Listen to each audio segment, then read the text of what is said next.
collaboration with our good friends Majika out of MIT in Boston. Hello Tanisha, I hope your morning went incredible. The Fab Lab Digital Daycare could not be possible without our awesome Portland local female-founded businesses, Living Room Realty for providing a beautiful home for the Fab Lab to come to you live in, as well as, of course, Rain, the growth agency, for being our incredible media partner. Thank you to you two for making all of this possible.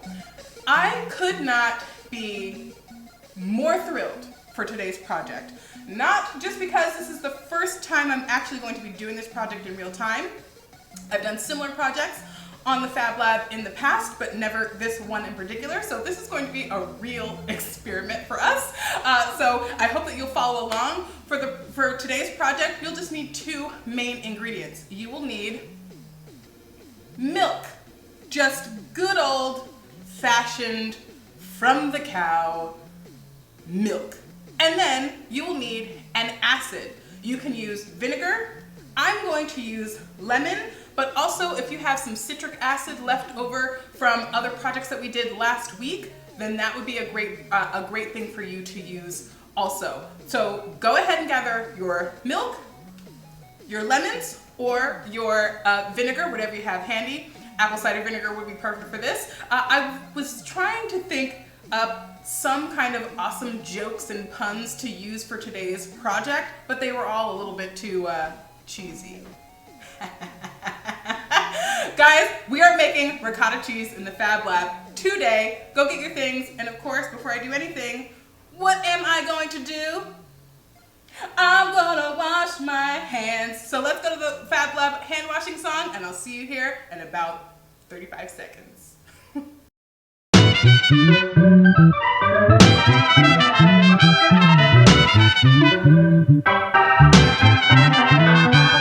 Wash your hands, everybody. Wash your hands to the beat.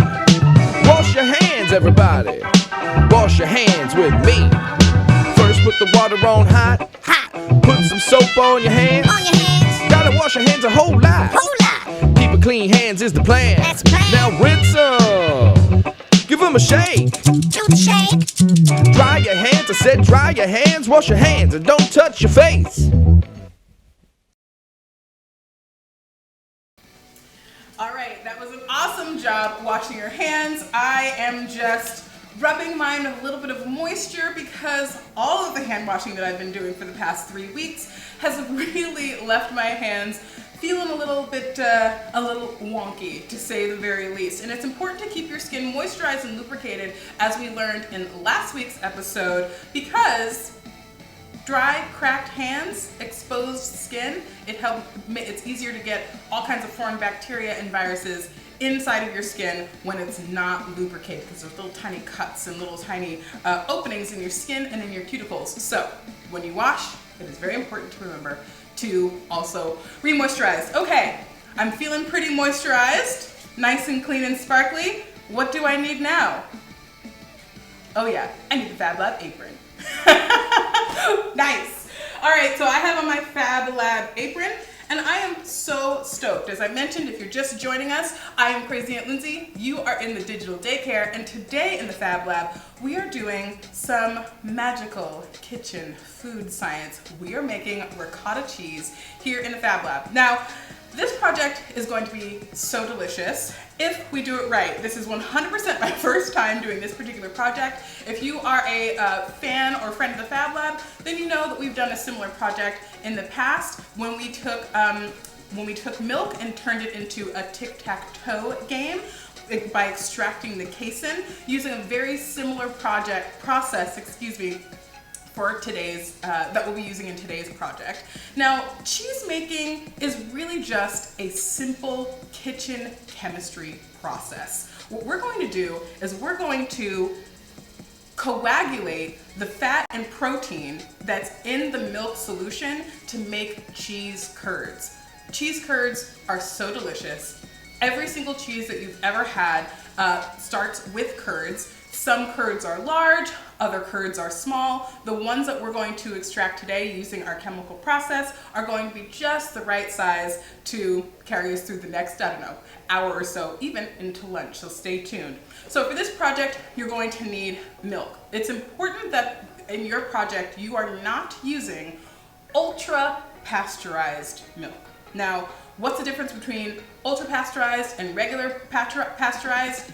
Ultra pasteurized milk is a double process that completely gets rid of all of the things that will help us to make really great cheese curds, even with our chemical heat process. So make sure you're just getting regular pasteurized milk. You actually can't find unpasteurized milk, so I'm not saying unpasteurized milk. I'm saying to be careful to get regular pasteurized milk and not ultra pasteurized milk. That'll make sense once you get to the grocery store. Okay, so I've got about a, I don't know, this is about a quart of whole, this is about a half gallon or so. Yeah, this is about a half gallon of my whole milk. For a backup, I am going to use a bit of half and half, so I'm gonna grab that from the Fab Lab refrigerator, and we'll get into portions in just a second. The first thing that I need to do is prepare my acid. Now, like I said, you can use vinegar for this process, which, as we know, is acetic acid, not acetic acid, as I've been saying for the past 7 years.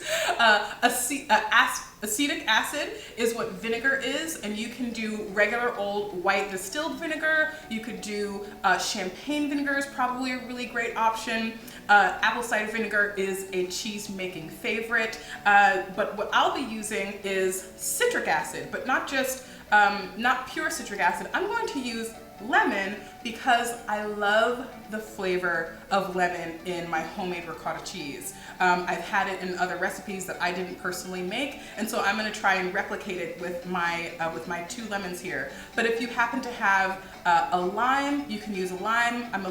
It'll be interesting to see what that flavor, what flavors come out from that.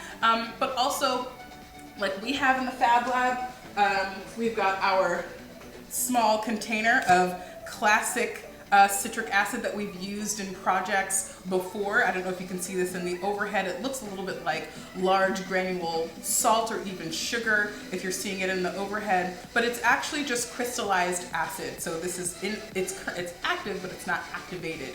And so to activate this, if you are using citric acid, classic citric acid, that again you can find in the bulk section of most health food stores. You can find citric acid in any canning aisle. I was just at my local Freddy's, Fred Meyer. I live here in Portland, Oregon. I was at my local Fred Meyer grocery store, and there was citric acid in the canning section, in the canning shelves there. So you can find this very, very easily. It's very inexpensive.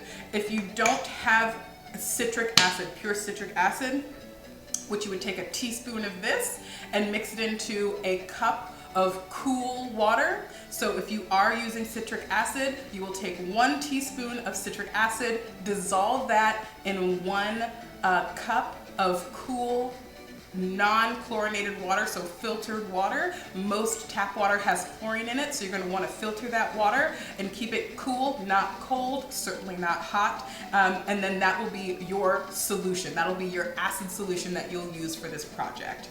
So I might add a little extra citric acid into my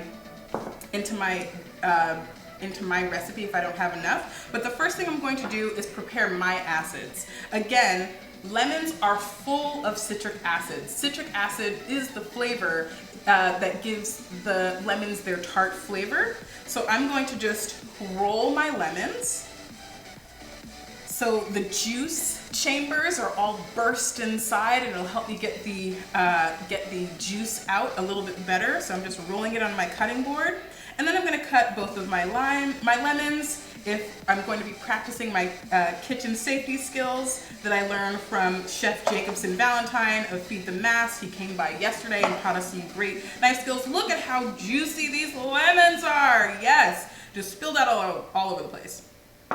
So what I'm going to do now is use a spoon to help me juice my lemon into my bowl.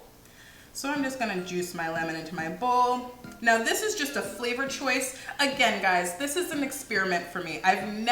This is a real-time experience that we're having together. I've never made cheese before. I've done similar projects here in the Fab Lab where we took the project in a slightly different direction at higher heat. But in this case, I'm really excited to give this one a try. I am going to be adding a whole section about cheese into the new Fab Lab book because cheese making is such a scientific experience that why not? I've been eating cheese my entire life, quite passionate about it actually, and this is just another fun thing that I'm excited to be adding to the Fab Lab repertoire for the new book that's going to come out in about, I don't know, 6 months or a year or so from now. So I'm just getting my citric acid or my lemon juice out of my lemons, squeezing, squeezing, squeezing. This is so delicious and delightful. Oh, this looks really, really good. Just for good measure, I am going to juice all of it. So this is probably going to be a solid 1/4 cup of lemon juice.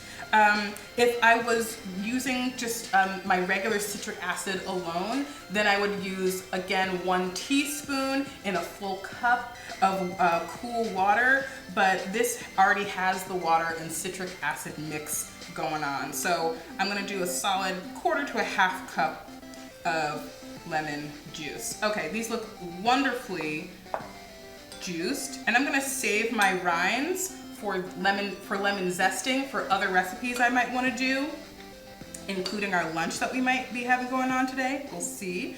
But also one of the things that I love to do is keep rinds of lemons on hand, throw them into a pot of water, like a big pot of water on my stove, and let it simmer. And if I'm cooking fish, or if I'm making anything that smells really strong in my kitchen or in my house, I live in a studio apartment, wanting to keep my apartment smelling really fresh, I'll throw this in with maybe some orange peels, or even a stick of cinnamon or nutmeg, and I'll just let that go in my house on a super low simmer for, you know, hours while I'm cleaning up my apartment or just chilling at home, and it helps my house to smell really, really good. So that's just a little bonus.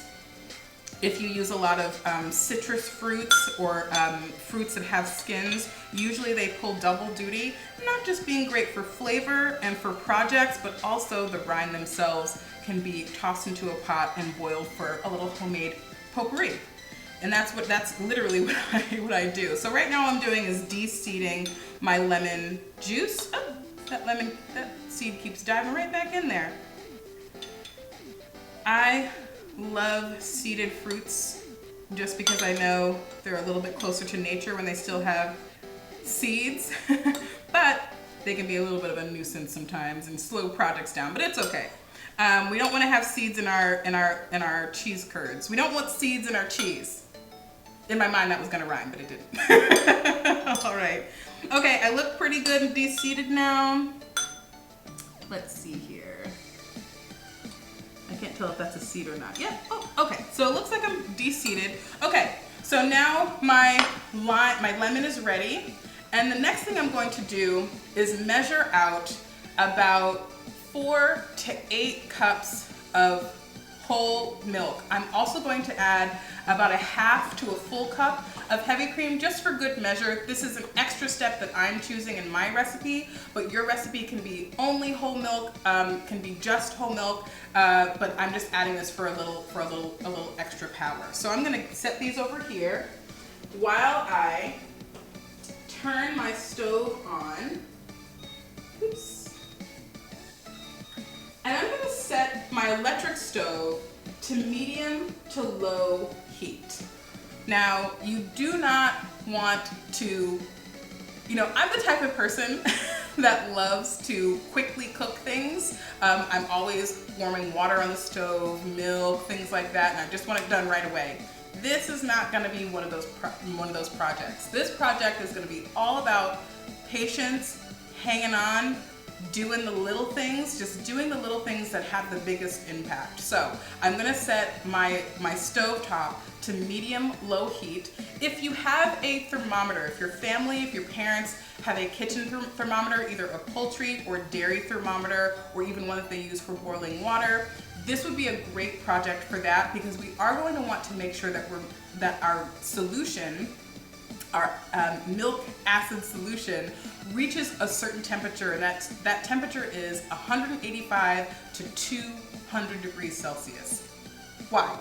So in this particular case, the science is in the details, as always. 185 degrees is exactly where you need your milk to be, so that the solution, again, milk being water, protein, and fat, can do what they need to do, specifically denature. Denature is a new word that we're learning today in the Fab Lab. Now, what does that mean exactly? Come apart. That's essentially what it means in the most simplified terms. So in this particular case, the magic is in the actual solution. In other projects that we've done here in the Fab Lab, we know that milk is made up of three things: water, fat, and protein. We're gonna focus on the protein portion. There are two kinds of protein in milk: whey and casein. Now, whey is what a lot of our bodybuilding friends might be drinking to help bolster their protein, muscle recovery, muscle building. And casein, you can actually make a plastic out of. You can hop over to fablab.com or to the Fab Lab YouTube channel. I'll make sure that it's linked below in the replay, and I'll post a project where we actually use the casein in milk to make plastic toys. In our case, we made a tic-tac-toe game and Valentine's Day medallions that we can gift to our teachers and parents, and that hard biodegradable plastic that can come from one of the proteins in it. In this particular case, we're using the whey. So this is going to be a high protein snack once it's all done. It's going to be really good for our bodies and our muscles. It's another way to get all the good stuff. Now, this is going to be a high fat project also, but that's okay. A little fat never hurt nobody. All right, so I think our pot is just about warm enough, so I'm going to begin bringing my things over to our stove. And again, I'm gonna eyeball. So I'm using a pretty small pot. This is a tall cylindrical pot that I usually use for pasta or steaming vegetables. It's stainless steel. You're definitely gonna wanna go with a like a coated pot or a stainless steel pot. You don't wanna do anything that's not coated. Or anything that's made from aluminum, because the aluminum will actually get into the flavor of this particular project. So go with stainless steel or a coated enamel pot for this portion. So I was going to eyeball it, but I'm actually fairly interested in how far this is going to go. So I'm going to do anywhere from 4 to 6 cups of milk. And again, you're going to want to make sure that this is medium to low heat, because you don't want this to boil over quickly. I think that makes 3 cups. I'll do a 4th cup. 5. Okay, cool. So we'll do 6 cups of whole milk. And then, like I said, for my recipe that I'm going to be testing out, not required, I'm going to do I'll do a whole cup. Why not? I'll do a whole cup. So this is 6 cups of dairy. So I've got 5 cups of whole milk and just shy of a full cup of half and half creamer. Okay, so I'm going to just... Sometimes I use my sink as a garbage can, it's fine. Alrighty, so I'm gonna let this get to cooking, get working on its own. And then I'm going to grab something to stir with.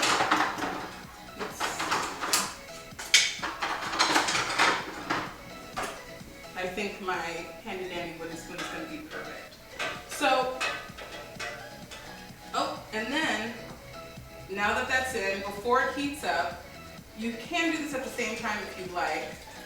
I'm going to add my lemon juice.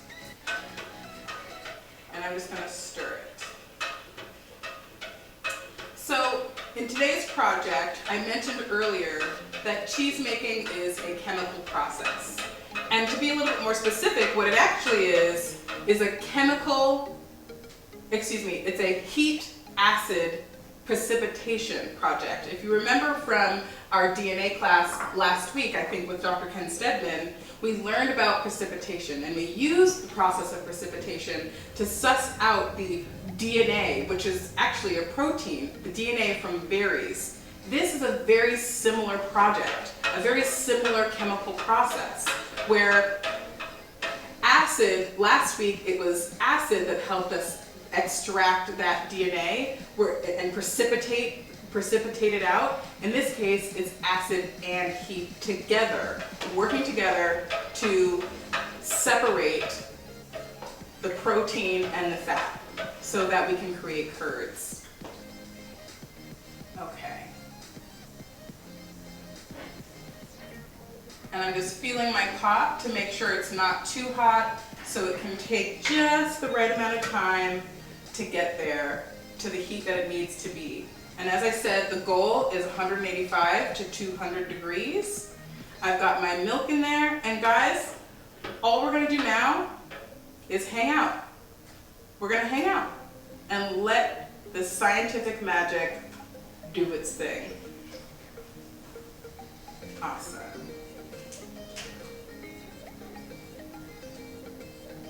If you can see in my overhead, hopefully you can see directly into the pot, but you can already start to see not just bubbles, but some separation happening.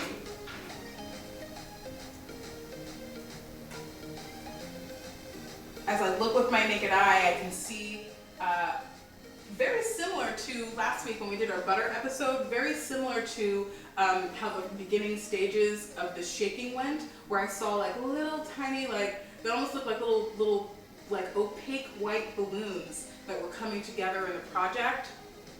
That's what I'm seeing currently. Now, you don't want this to bubble too quickly, and what you really don't want is for a skin to form over the top. So you're gonna wanna stir about every 2 or so minutes. Too much stirring is going to disturb the process.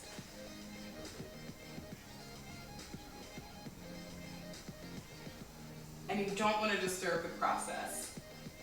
This will take anywhere from 10 to 15 minutes. I would love to know if you guys are following along with me in your own kitchens. Are you guys making cheese today? Oh, do you see this? If you can see this in the overhead, I just did a quick stir and you could see some clumps starting to form. That was really, really thrilling. That was so thrilling. I'm gonna do it one more time.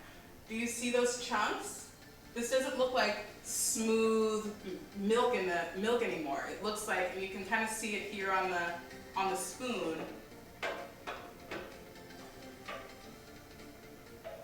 I don't have a kitchen thermometer, so I'm not going to be able to know when my milk reaches its optimal heat of 185 degrees to 200 degrees Celsius. But I've been cooking a long time, so I'm gonna kind of feel it out, but to be super precise, and especially if you're just beginning in the kitchen and you have access to it, it would be so great if you could use the thermometer for this project, because you do not want your milk to boil. You kind of barely want it to simmer. And anytime that skin starts to form, then you're gonna wanna grab it. Now, ricotta, where did that name come from? Ricotta cheese is from southern Italy.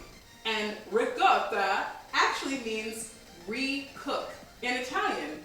And they use that word to describe ricotta cheese because this product is traditionally made from the leftover whey of other cheese making processes. So this is kind of like a twice cooked experience. My sister-in-law is from southern Italy, and we get to go to Italy every other summer to visit with my brother's wife and her family. And it's so amazing to be in a place like Italy that's sharing this isolation time with us right now. And I look forward to going back again very soon. Hello, Elise Gali. Hey, Gali family. I look forward to going and seeing them again soon and teaching them or showing them what I learned in the Italian tradition. So ricotta means to recook in Italian. And they call it that because, like I said, this is usually made from the leftover whey that is left over from other milk making processes. I'm just checking on my curds. I mean, it just looks so cool. I hope that you can see this in the overhead. But this project is coming together already. And I'm just feeling my pot to make sure it's not getting too hot too soon. I'm stirring every 2 minutes and cleaning as I go. I think that's the secret to a good, clean kitchen, is cleaning as you go. I'm going to save my lemon peel for a little potpourri project I might take on later. And I'm going to put my milk in the fridge.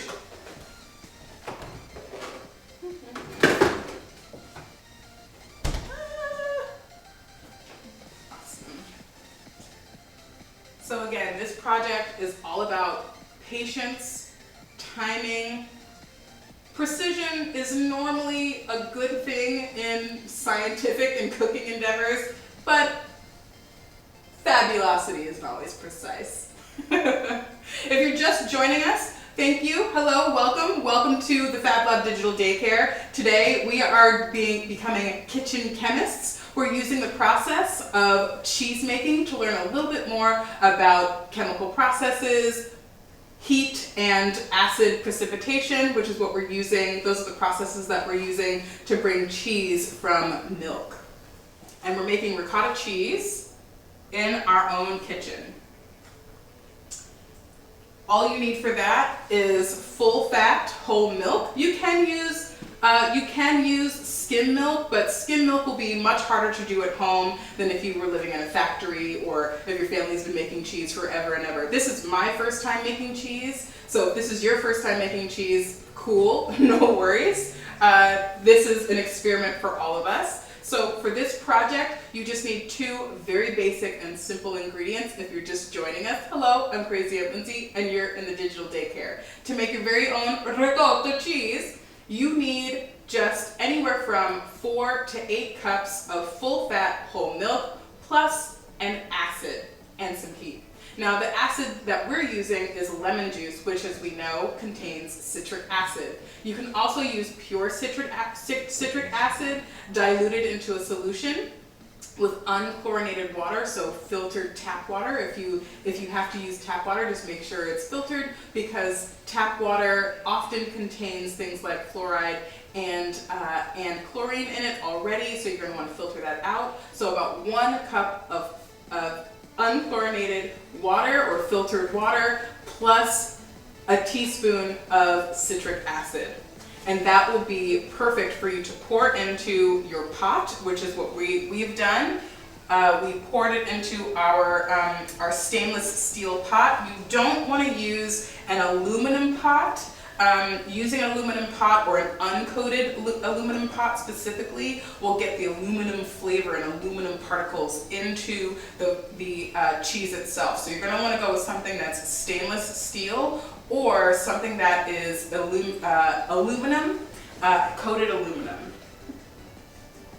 And we're just, oh my gosh, do you see this? Look at those giant cheese curds. And they're all just kind of rising to the top. I'm going to say it's because of some of that heat. It's helping the fat and the protein to separate, and soon and actually we'll know when this is done when the curds have all risen to the top and the liquid, which is already starting to happen now. If you're looking at this in the overhead, you can see that the milk itself has already begun to turn a little bit clear with a hint of yellow. Now that is exactly what we want. These curds are looking incredible. Not bad for a first-time cheesemaker, I must say. Patting myself on the back. We pat ourselves on the back here in the Fab Lab, especially during live streams when there are no kids around. I miss my kids. I miss you. I miss you, Fab Labbers. This looks incredible.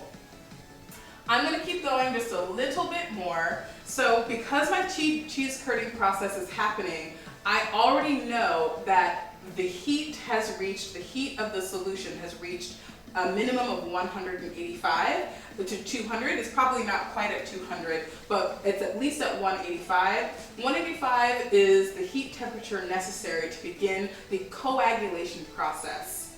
This is all about acidification, coagulation. It's a chemical process. Cheese making is such an awesome science because you learn not just about microbiology and microorganisms.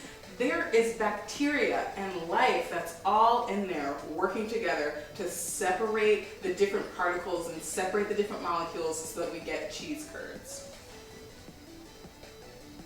Heat, acid, precipitation are all working together to give us these beautiful curds that I'm hoping you can see in the overhead.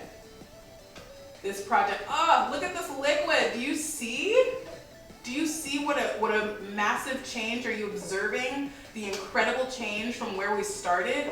When we started, it was super, super, super milky white. It was a smooth liquid. Now, the liquid, there's obviously a physical change. Oh, look at these beautiful curds.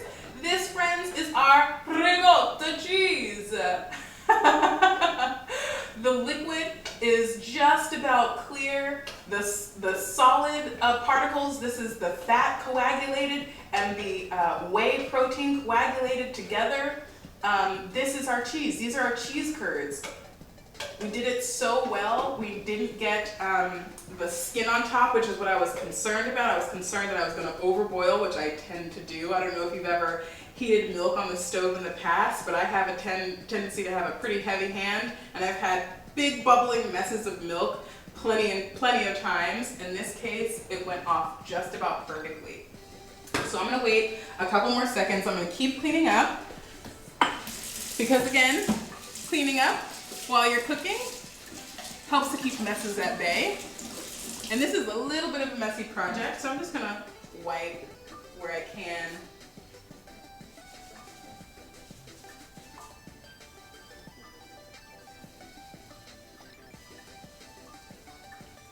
I would absolutely love to see your cheese projects. If you're doing them at home, make sure that you're following us on Instagram at the Fab Lab HQ. And your parents can also send me an email at hey@thefablab. If there are photos or videos of you doing these projects, we would love to see them. We won't share them unless we have permission, but we would still love to see them. hey@thefablab.com. Awesome. So here we have these beautiful, okay, it's just about ready. So we've got a beautiful yellowish clear liquid plus these, it is fully coagulated at this point. So I'm going to turn my heat off and I'm going to very carefully bring my pot over. I'll leave that here. And what I'm going to need, I'm just going to set this pot down on a surface to cool. I'm going to let this sit. Actually, I'll sit it right here, right in the middle. I'm going to let these incredible curds just hang out and rest for a few minutes. Just about 5 to 10 minutes. This is going to be very hot liquid, so you absolutely need parental support for this project. I don't know if I said that earlier, but this is definitely best done with parental supervision if you are under the age of 12. If you're over the age of 12 and you have parental permission, you can totally do this project on your own. But if you're under the age of 12, please grab an older sibling, an aunt and uncle. If you have family members or close friends that are living in the house with you right now. This is a really fun project to do together. So please don't be doing this on your own if you are under the age of 12. But if you're under the age of 12, you should still do it, just with a little adult supervision. So I'm gonna let this rest for just a minute so that it can continue to coagulate and set itself up, and also cool down a little bit. 10 minutes is not enough time for it to fully cool down, but just enough to touch it. In the meantime, I'm gonna get a bowl ready. I'm going to find a bowl that's the best size. Actually, this one might be pretty good.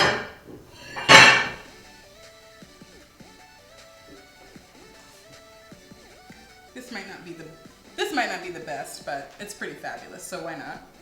And what I'm gonna need for the next step is a strainer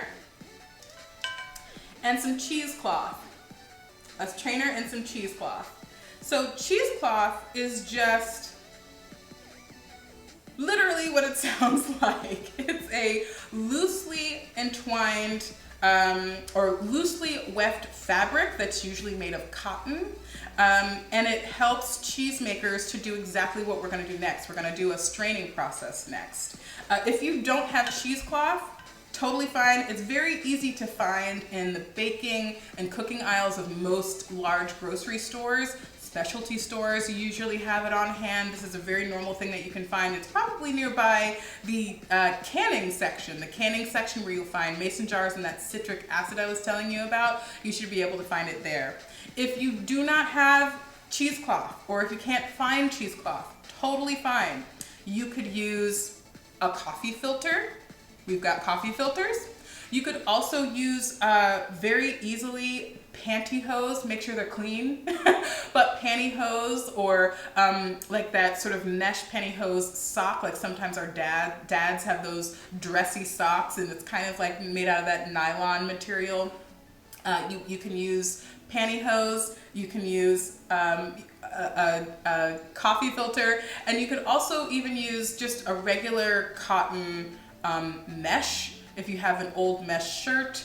If you have anything like that. A colander, sometimes, this is a strainer, so this has a really fine mesh. This is really good to use also if you only have a mesh colander, great, but if you have a classic traditional colander with the bigger holes, like it's more of a bowl with holes in it that we usually use to strain spaghetti or pasta, that's not the best thing to use because the curds can still be they'll be tangled up, but they might be a little bit too small and they'll slip right through the larger holes that tend to be in a classic traditional pasta colander. So go with a strainer, something like this. This is very easy to find. This might be $2 or $3.99, very inexpensive, comes in handy. I use this for rice, I use it for pasta, I use it for whenever I want to do a little bit of an extra drip strain if I'm working with oranges or if I'm working with lemons, which I tend to a lot in science and in consumption, like when I'm cooking in the kitchen. So this is a super handy utilitarian tool. And in this case, we're gonna do a little bit of a double strain where I'm gonna take my cheesecloth, and actually I might cut my cheesecloth. I'm gonna cut my cheesecloth because I've got a super long piece of it. I love having it on hand. There we go. So I'm just gonna do a really quick, I'm gonna put this over just to measure what would make the most sense.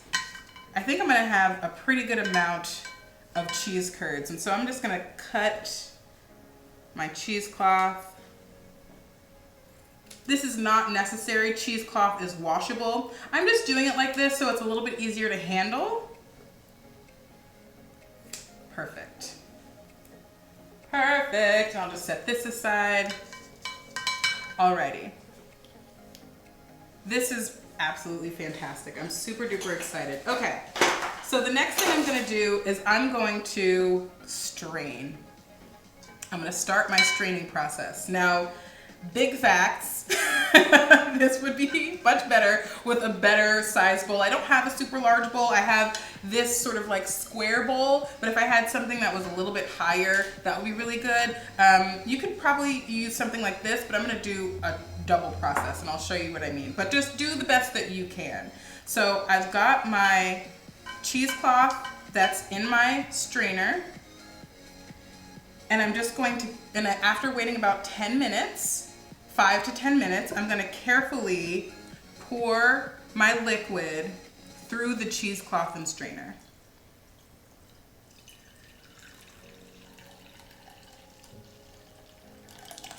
Yeah. You're gonna wanna make sure that your bowl is big enough to get all the liquid. Friends, and Fab Lab family members, can we just talk about how fabulous this is? Look at this. So I'm going to collect my cheesecloth lightly, like here, and then I'm going to lift my colander out, and I'm gonna let it strain. And I'm gonna carefully move my bowl of whey away. I'm really corny, I can't help it. And I'm gonna bring my pot back because it's just the perfect size to let this hang out and rest and chill. I'm gonna give you a quick little sneak peek of our cheese curds, of our ricotta cheese.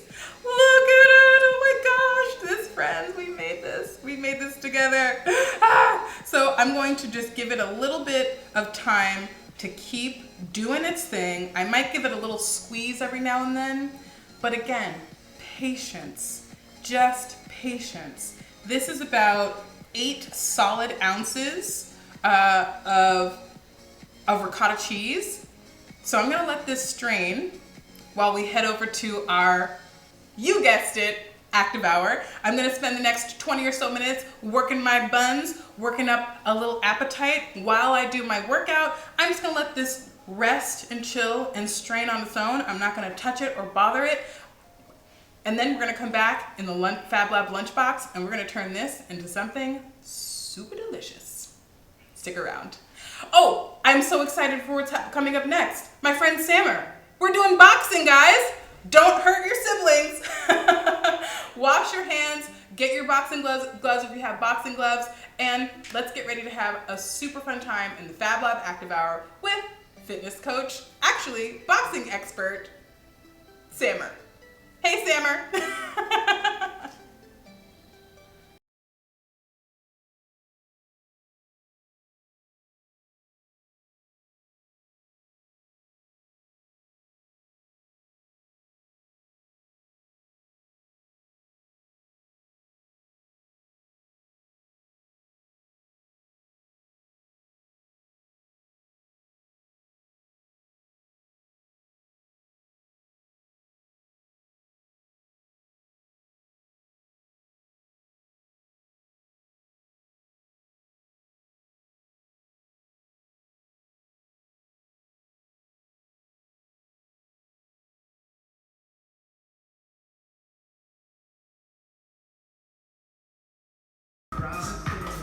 Time. Nice job, guys. Shake it out. Got yourselves back in action. We're going through an awesome workout here. Some basics of boxing, intro to boxing. Keeping it pretty simple. We're gonna start off with our basic punch. It's gonna be our jab. Our jab is our closest punch to our target. It's our lead hand. Okay. If you have your left leg back, that's gonna mean that you are in a southpaw position.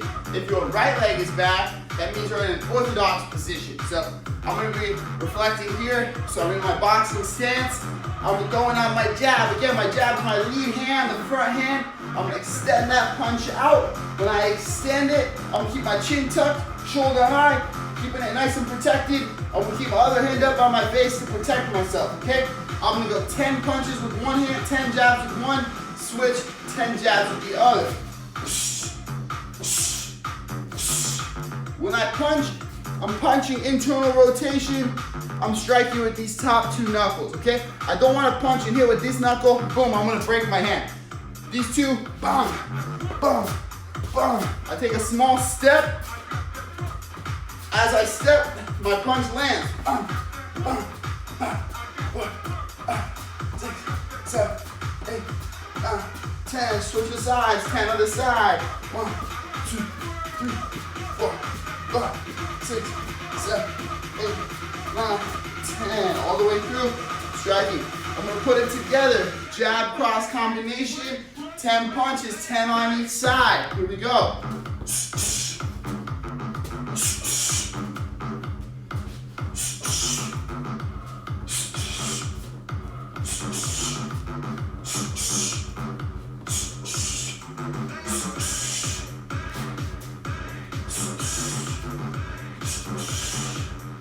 Southpaw position, same thing. 10 punches.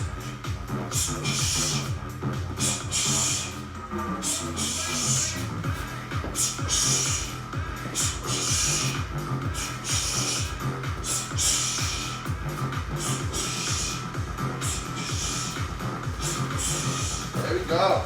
You got our jab, our crosses down.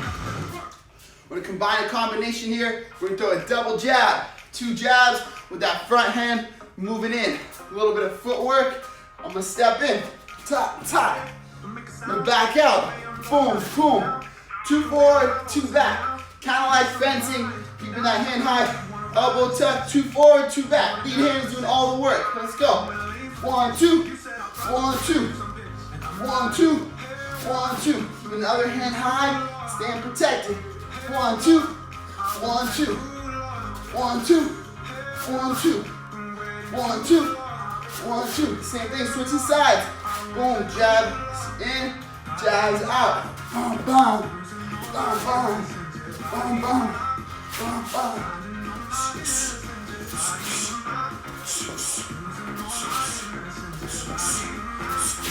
There we go. Looking good, guys. Shake it out. Woo. Nice work. And that's a lot of punches at once. A lot of information, but we're just trying to get warmed up here. We're gonna have some fun with it, all right? Now that we've gone over some attacks, we need to learn how to defend. How are you gonna get out of the way? Well, when a punch is coming, you got a couple of options. You can run. Let's get out of there. You don't need to fight. But if you have to protect yourself, hands are up. We're doing this for fun. We're doing this for fitness. We're gonna get out of the way. A punch is coming down the midline. I'm gonna slip. Boom. Slip out of the way. Phew. Punch flies right by. Twist to my shoulder. Twist to my shoulder. Slip, slip. When I twist, my feet are pivoting also. Bam, bam. Bam, bam. Loose, I'm loose, I'm loose. I want to stay active. Slip, slip. When I roll, it rolls like a bob and weave. Drawing a U with my head. In boxing, you gotta be careful. You don't want to be putting your head down too low. So try to keep your eyes on your opponent. Pretend there's a stick coming through up here. I'm gonna go down. Roll. Roll. Hands stay high. Roll. Roll. Letter U, I draw U. When I slip, slip, twist in the shoulder. Slip, slip, roll, roll. Slip, slip. Roll, roll, reset. Go. Alright, again. Slip, slip, roll, roll. 6 more. Slip, slip, roll, roll. 5. Slip, slip, roll, roll. 4. Slip, slip, roll, roll. Slip, slip. Bam. 3. 2 more. Last one. Hands stay high. Shaking it out. We've gone over some punches. Gone over some head movement. Next, we're gonna go over some footwork. How to work the feet. Okay, you want to stay light on your feet. You don't want to be too heavy. You want to be light. Hands are up and relax. You just want to be loose. You want to be loose. Okay. We're gonna go over one of my favorite pieces of footwork. Basic. It's called a quarter turn. So I'm gonna take a quick step, my back leg back. Boom. Change my direction. Punch could be coming at me. I'm getting out of the way. Real quick, quick redirect. Taking that back leg, swinging at 45 degrees, boom. Changing direction. Right now I'm facing the mirror, north side. I'm gonna twist, boom. facing the side door, boom, facing the back door, boom, facing the mirror, boom, back to the front, okay? Integrating a little bit of fun here. We're gonna throw a jab, quarter turn, reset. So I'm here, boom, quarter turn, reset. Jab, quarter turn, reset. Jab, quarter turn, reset. Jab, quarter turn, and reset. All right? Same thing, southpaw stance. I like to switch my stance from time to time just to make sure we're staying sharp. Same thing, I'm throwing my jab, quarter turn, quarter turn, quarter turn, quarter turn, quarter turn.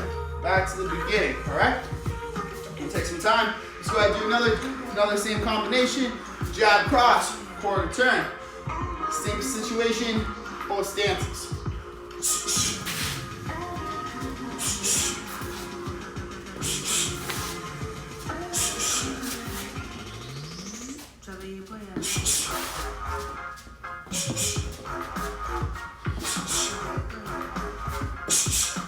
There we go.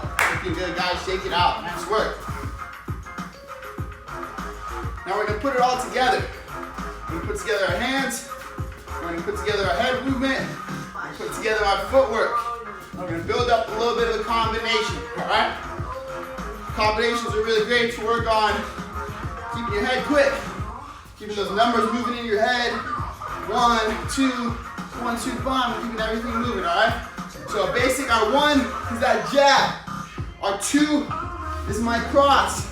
I say 1, bam, 2, bam, bam. 2 is that jab cross. We're building up on a combination here together, all right? So again, 1, boom, jab. So I say 1, 2, bam, bam, right? 1, 1, 2, jab, jab, cross. Reset, all right? We're just gonna stick to jabs and crosses today. We're not gonna get too technical with hooks and uppercuts yet. Sticking to the basics. It's a lot of time to learn. All right, so getting into it. We're gonna integrate our quarter turn footwork. We're gonna integrate our head movement. We're also gonna integrate some punches as well, all right?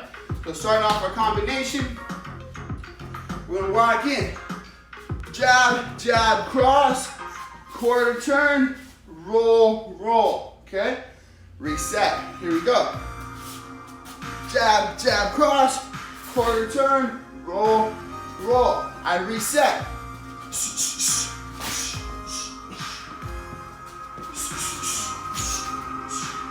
Reset.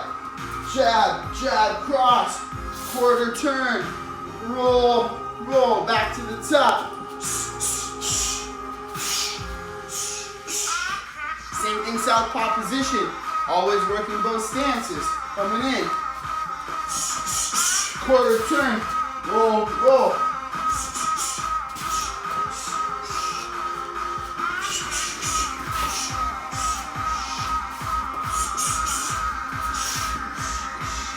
There we go. Nice work. Same thing, picking up the speed a little bit, going a little bit faster now.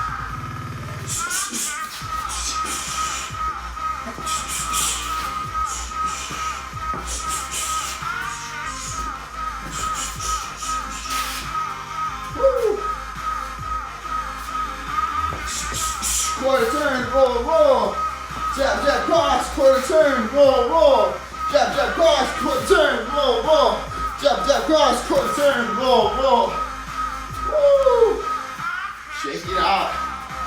Nice work, guys. Keep it up here. Got a last little bit of a burnout here. We'll start off straight punches, fast as you can for 10 seconds. We're gonna drop down. Push-ups, as many as you can, 10 seconds. We're gonna do the same thing. We're gonna drop down in increments of 2. Start at 8 seconds, 6, 4, 2, all the way to 0, all right? Starting off, ready for those punches, 3, 2, 1, go.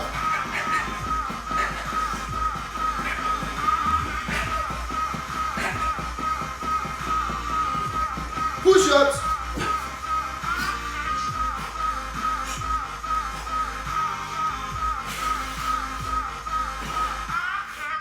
Punches, 9 seconds.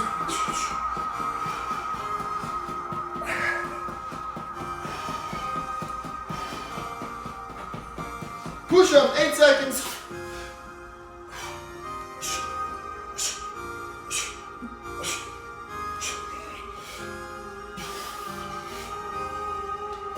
Six.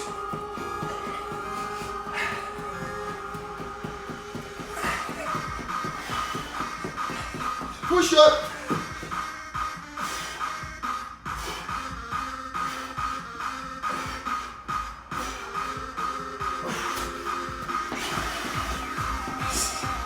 Push up.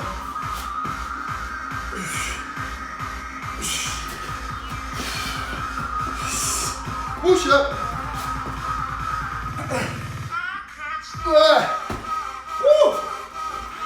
Wow, amazing workout, Fab Labbers. Thank you so much for coming and learning some of the basics of boxing. Now let's see what Aunt Lindsay is cooking up in the Fab Lab lunchbox.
Welcome back. Of course, we are here in the Fab Lab Lunchbox, which we already got started in the first part of this morning's awesome show, where we made ricotta cheese with just some acid, aka lemon. It was so fabulous. Right before we went to our Fab Lab workout with the active hour intro to boxing with Sammer. Shout out to you, Sammer. Thank you for such a great kids workout. I hope you guys are all sweaty. We're gonna go back to our kitchens and we're going to pop over to our refrigerators where our Fab Lab ricotta cheese was hanging out, draining and cooling off a little bit. So I'm just gonna grab it from my refrigerator. Okay. So like I said, it's been draining for a little bit more than 20 minutes, probably about 25 minutes. And I'm just gonna take a look at these awesome curds. Look at how great this looks. This is exactly what you would buy from the grocery store. This is 100, and actually it's better because it's super duper fresh and you made it with science.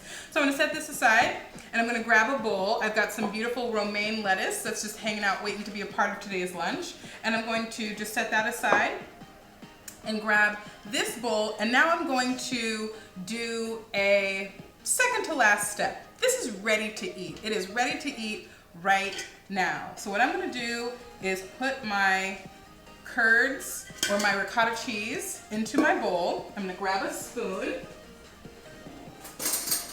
Perfect. And I'm just going to start, look at how great this is.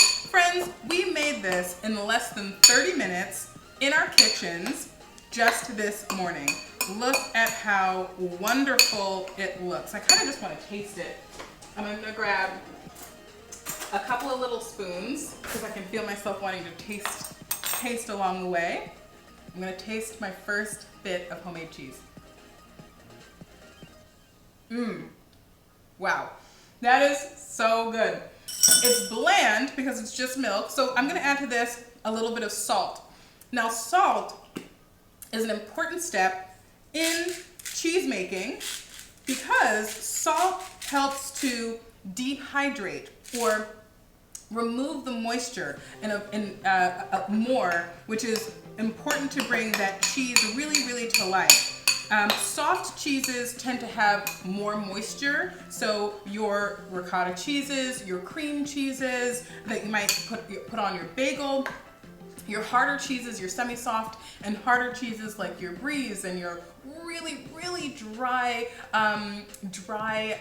cheese like Parmesan that you would maybe put on your spaghetti bolognese or your marinara sauce at home when it's time for dinner. Those are very dry cheeses. They tend to have more salt, but also they've been aged for a longer period of time. Now, our ricotta cheese has only been aging for about 20 minutes, but we can age this, salt it and age it for all the way up to 6 months if we wanted to do something like a ricotta salata or something like that. I'll be sure to add a ricotta salata recipe in tonight's nightly newsletter of the Fab Lab, which your parents can sign up for at thefablab.com right now. Okay, so I just added some salt. And that first dose of salt, now salt is going to help not just dehydrate our denatured whey, but it's not only going to dehydrate it, but it's also going to help flavor it, bring out flavors, and also preserve it. Salt is an incredible preserver, meaning it'll help this to last a very long time. And so I'm just going to add a good amount of salt, not just for flavor, but again, for that final step of dehydration and preservation. So I added 2 good sprinkles of salt, and the next thing I'm going to do is taste it. Delicious. This could definitely use more salt. Because this is going to develop over time. But I'm going to use a little bit of my cheese today in today's lunch menu. If you're just joining us here in the Fab Lab, I'm Crazy Aunt Lindsay, and you are in a very special live stream experience called the Fab Lab Digital Daycare.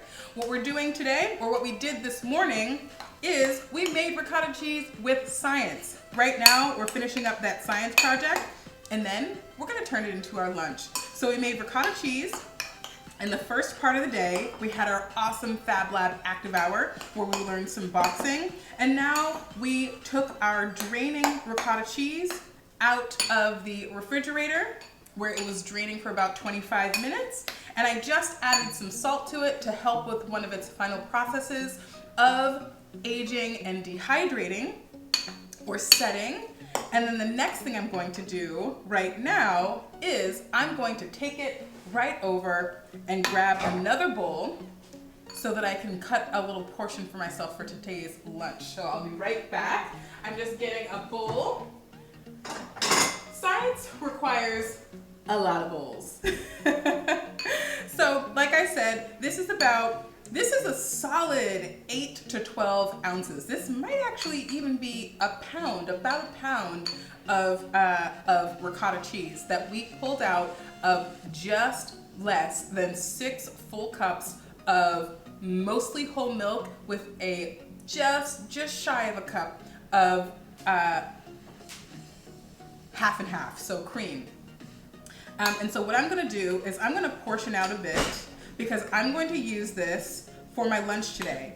Now, this is maybe about a quarter of a cup, and there's probably another, at least a cup left over. I'm gonna set this aside and I'm gonna put it in my refrigerator, and I'm gonna see how it all comes together over the next couple of days. I'm gonna use it for a whole bunch of stuff. But this I'm gonna use for today's lunch. So today's lunch, if you did not know already, are fancy open face Sammys that we're gonna make with our homemade ricotta cheese that we just made this morning. So you don't have to wait. This isn't a thing where you have to make it and wait a super long time.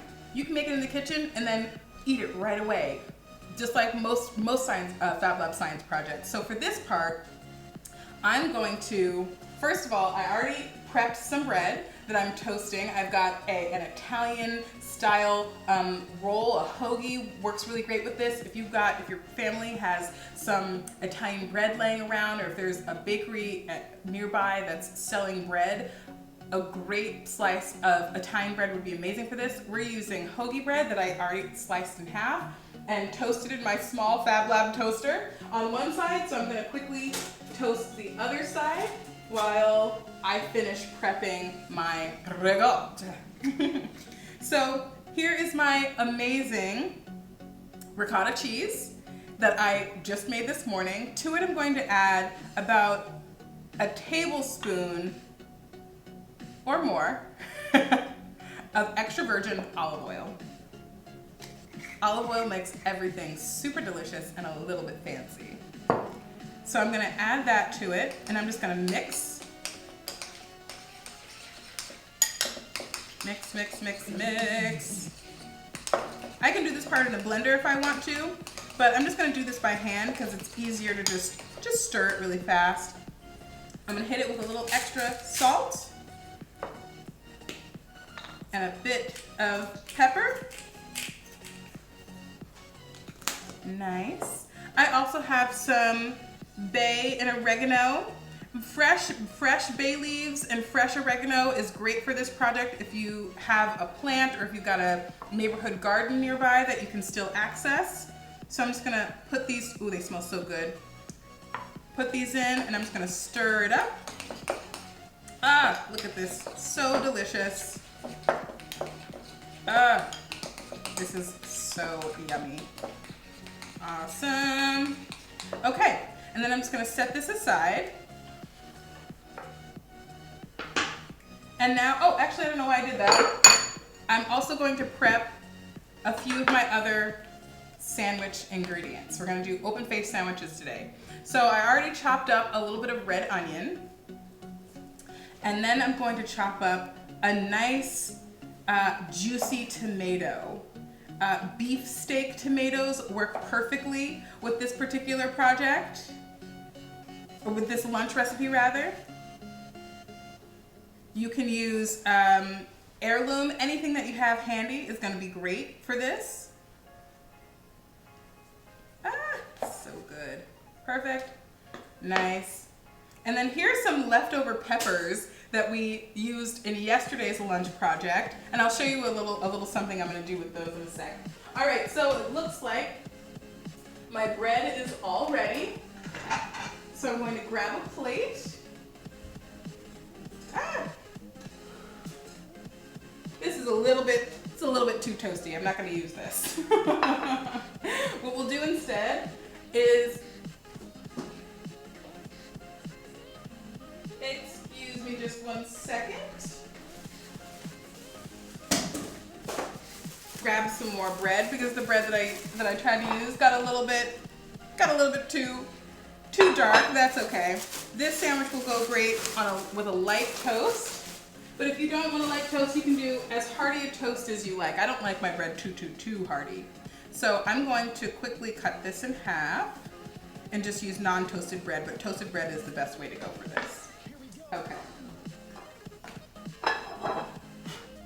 Alrighty. There we go. Beautiful.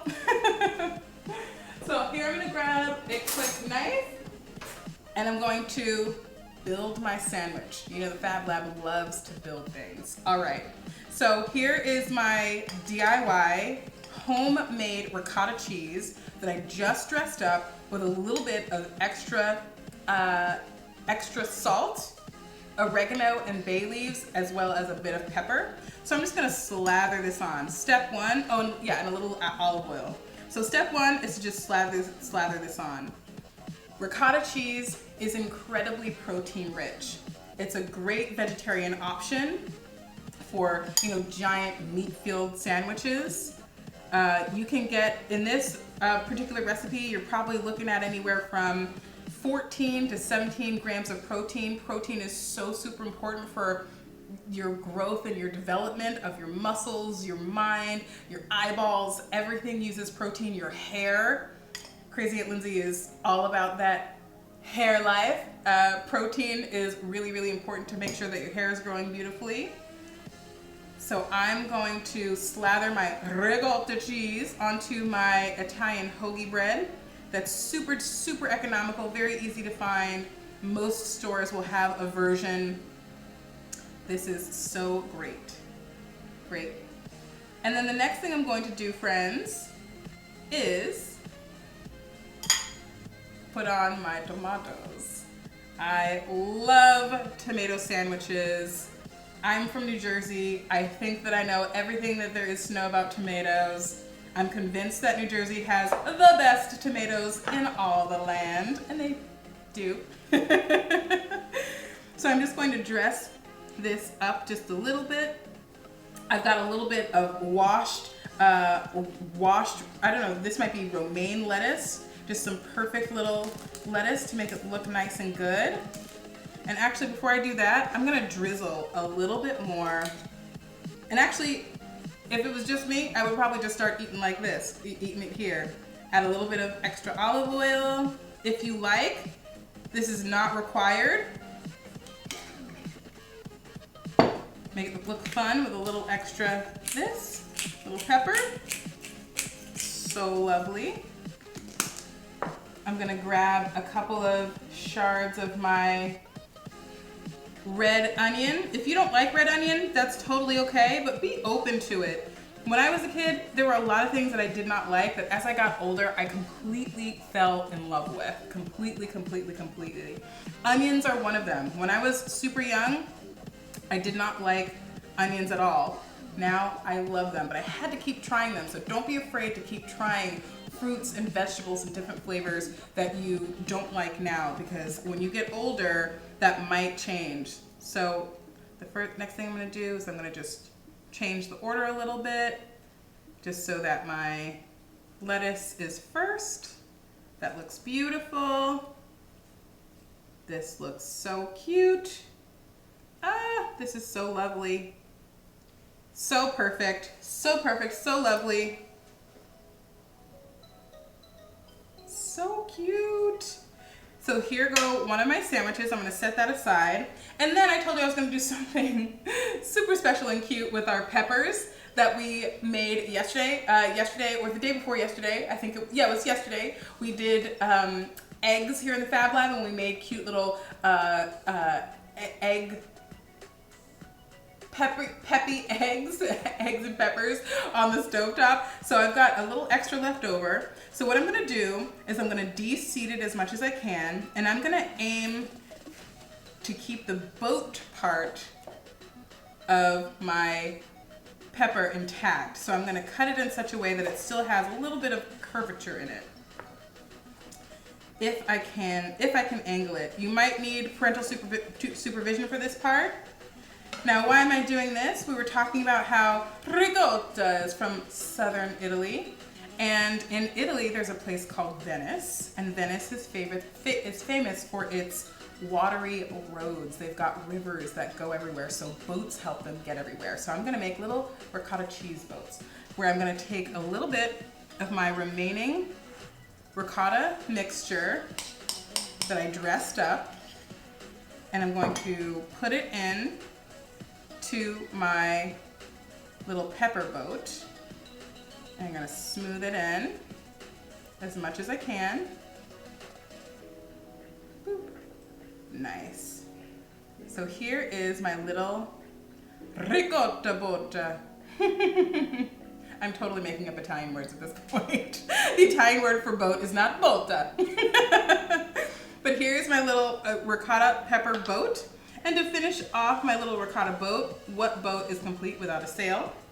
So all I'm gonna do is grab a cupcake holder, like a little cupcake cup, and then I'm gonna cut a little triangle off of it, and then I'm gonna take a toothpick and I'm going to poke one hole, and then I'm going to poke another hole, and there goes my ricotta boat sail.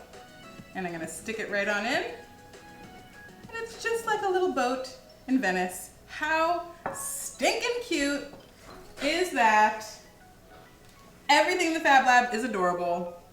Yes, it is. And today's lunch, friends, is no different. I am so excited about this. Thank you.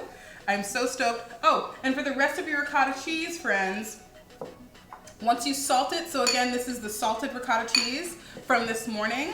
We salted it just a few minutes ago as we started lunch.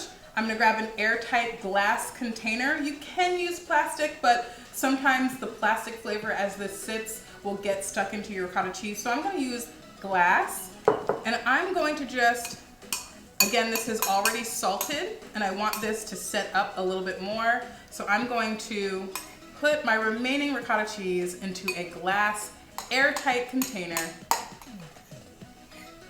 Awesome. And I'm gonna let this hang out until I'm ready to use it. But friends, you have made not just an incredible ricotta cheese that tastes great, is incredibly fresh, and so super easy to make, but also you turned your concoction, your science cheese, into an incredible, incredible lunch. Here is our super fancy Fab Lab open face Sammys and our little ricotta botta that we made with just a little bit of a pepper, our cheese, and a little flag that we cut from our old cupcake paper. This is so awesome. So I'm going to enjoy my lunch. I hope you go and enjoy yours too. Meet me right back here in about 15 minutes because we're gonna continue the day with our afternoon session. Today we've got a super special community class. We're going to do not just ASL, not just Espanol, but we have Mr. Marceau and Ms. Maria teaching us Spanish and American Sign Language at the same time. Can you believe it? I am so excited for this community class. I'll see you in about 15-20 minutes. Enjoy your lunch. Take a photo, send it to me at hey@thefablab, and meet me right back here if you're at thefablab.com, if you're on YouTube, if you are on Facebook, or if you're watching us live on Twitter. I'll see you in just a few minutes. Thanks for watching, and have an excellent lunch.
I'm still riled up from my boxing class with fitness coach Sammer. Hey everybody, I'm Crazy Aunt Lindsay. Welcome back to the Digital Daycare. We are here in our afternoon session, and you know what time it is?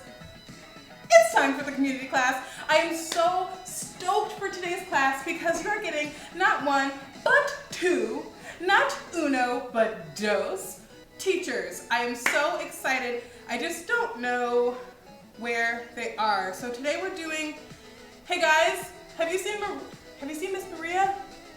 Have you seen Mr. Marceau? Have you seen them? I'm gonna, oh, yes! They've arrived. They're going to be here to teach you ASL, Espanol, at one time. I'm gonna tune in and I'll see you in a few seconds. Thanks for being here, guys. Distancia social. Hey Fab Labbers! We're so excited to be back here teaching more language and sharing culture. Español. Y sign language. Vale. Okay, so we're so excited. Thank you so much for watching, and I hope that you learn your signs, and I hope that you'll send it to the Fab Lab so that we can see all of the things you learn. Especially if you can sign and you can do your Spanish at the same time, that would be amazing. So you should definitely send that to the Fab Lab. 3 languages at one. What can you say? We're all superstars, right? We're learning so much during this stay home time, aren't we? Also, it's Friday, so we're gonna It is do Friday. a little bit of something different. It's a little bit of a charades game today. We're gonna have Because some what we're gonna be learning is actions. So acciones. Things that you can do at home, things that you probably already do, things that you're learning to do, and also things that you can tell your family, your parents, your friends that you wanna do. So are you all ready? Are you ready? I'm so ready. Let's do it. Let's get this. It's Friday. I'm excited. I have energy. I'm happy. Let's do it. Also, we have a really little bit of a social We have a little dance social song. distance. We gotta give each other some space. Yeah. Space. We already gotta washed our hands. do it. We did wash our hands. We're very good. We washed our hands. Right. I hope you wash your hands too. You're gonna need it for sign language. Sometimes you gotta touch your face for sign language. So you gotta keep your hands nice and clean. And don't wipe your eyes. Like, you'll do good. Right. Cool. All right, well, let's get started. We're gonna start with a little bit of actions, and this will vary a little bit from everything to how to talk, like I'm talking right now, to how to swim, to how to dance. In the past, we've been learning a little bit in terms of what to do with your body, and also like washing your hands. It's an action, right? So make sure you're doing that. So let's go ahead and get started. Let's get started. And the first thing that we're gonna do is, after this, you all been hearing Crazy Aunt Lindsay also doing some reading. So how do you say leer? And well, actually, not how you say leer. I already said it in Spanish. See there? I did that. So leer is to read in English. Okay. Leer. Leer. Leer. There's 2 E's in leer. Leer. Now, Perfect. are we ready for it in sign language? Yeah. Okay. In sign language, to say to read is to read. So you see you have your hand open like this, so it's like a 5-shaped hand closed. You're gonna put it toward yourself because usually you're the person reading, and these 2 fingers are like your eyes. To read, reading. All right, you see that? Reading. Yep, reading. Are they touching their? Yeah, like usually you're like, sometimes if you're like reading really fast, you're going like this, but it's just to read. Got it. There we go. Cool. To read. Also, I just want to note that I said to read. The to is typically an action is like when in Spanish, a little bit more advanced in the future, when you're doing the action, it matters of who is doing the action. In this case, we are doing the action, but this is more general. So when we're saying to read, it's just to say the action. It's not like you're doing the reading, so it's not tú lees, right? So I just wanted to point that out. It's just the action that we're saying, is not who's doing the action. So in Spanish, if I get this correctly, we're learning the unconjugated verbs. Correct. Okay, so we're learning all verbs today, and they're all unconjugated. Because that's what's interesting about English and also with sign language is that you don't have to conjugate verbs. You don't have to change them when you're saying you or he or hers or his or him or they. But in Spanish, you always have to conjugate it, so the verb changes a little bit in how you say it based on who you're speaking about. Yeah, and also it matters whether it's past tense, present tense, and future tense. I can't. But in this case, I can never get my tenses right in Spanish. Like I Oh. speak some Spanish, but I always get the tenses wrong. So I do like a little cheat when it comes to like speaking in the past tense. Okay. So I have some cheating, but I won't tell you the cheats because I she's do. gonna teach you the right way. But I also do the same thing in English, though. I think predominantly first in Spanish and then English. So just to make sure, again, we're doing just the verbs, we're not conjugating, and you can say this just generally.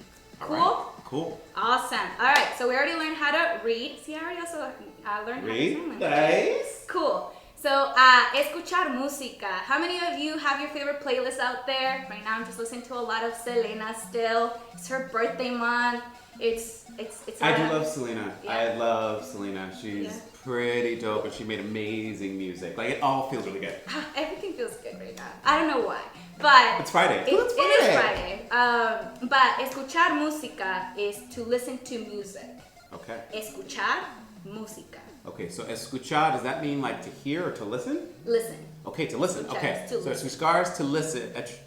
Escuchar is to listen, and música. Okay. En música. Correct. So, we ready for sign language? Are you guys ready for sign language? Are you good? Do you have your hands out? Ready? Okay. So now first let's work on the hand shape that you're gonna need to do it. So like, now understand, like for sign language, this is a little interesting. We're gonna show you how to sign it, but like, sign language is for deaf people, and deaf people don't typically listen to music in this way. But, so, you're gonna make the three hand, right? That's the shape of a three hand, all right? Now, you're gonna turn it on its side like that, right? Almost like, okay. So now this is to listen, right? Listening. Okay. It's like you're gonna bend your fingers toward you, like you're bringing something toward you to listen. And this is the sign for music. All right, so listening to music. Which is also, we'll get to a little bit later, but we'll use that sign one more time, but it's listen to music. So, Are you guys doing it? Are you guys doing it with us? I hope you're doing it with us at home. We can't wait to see your videos.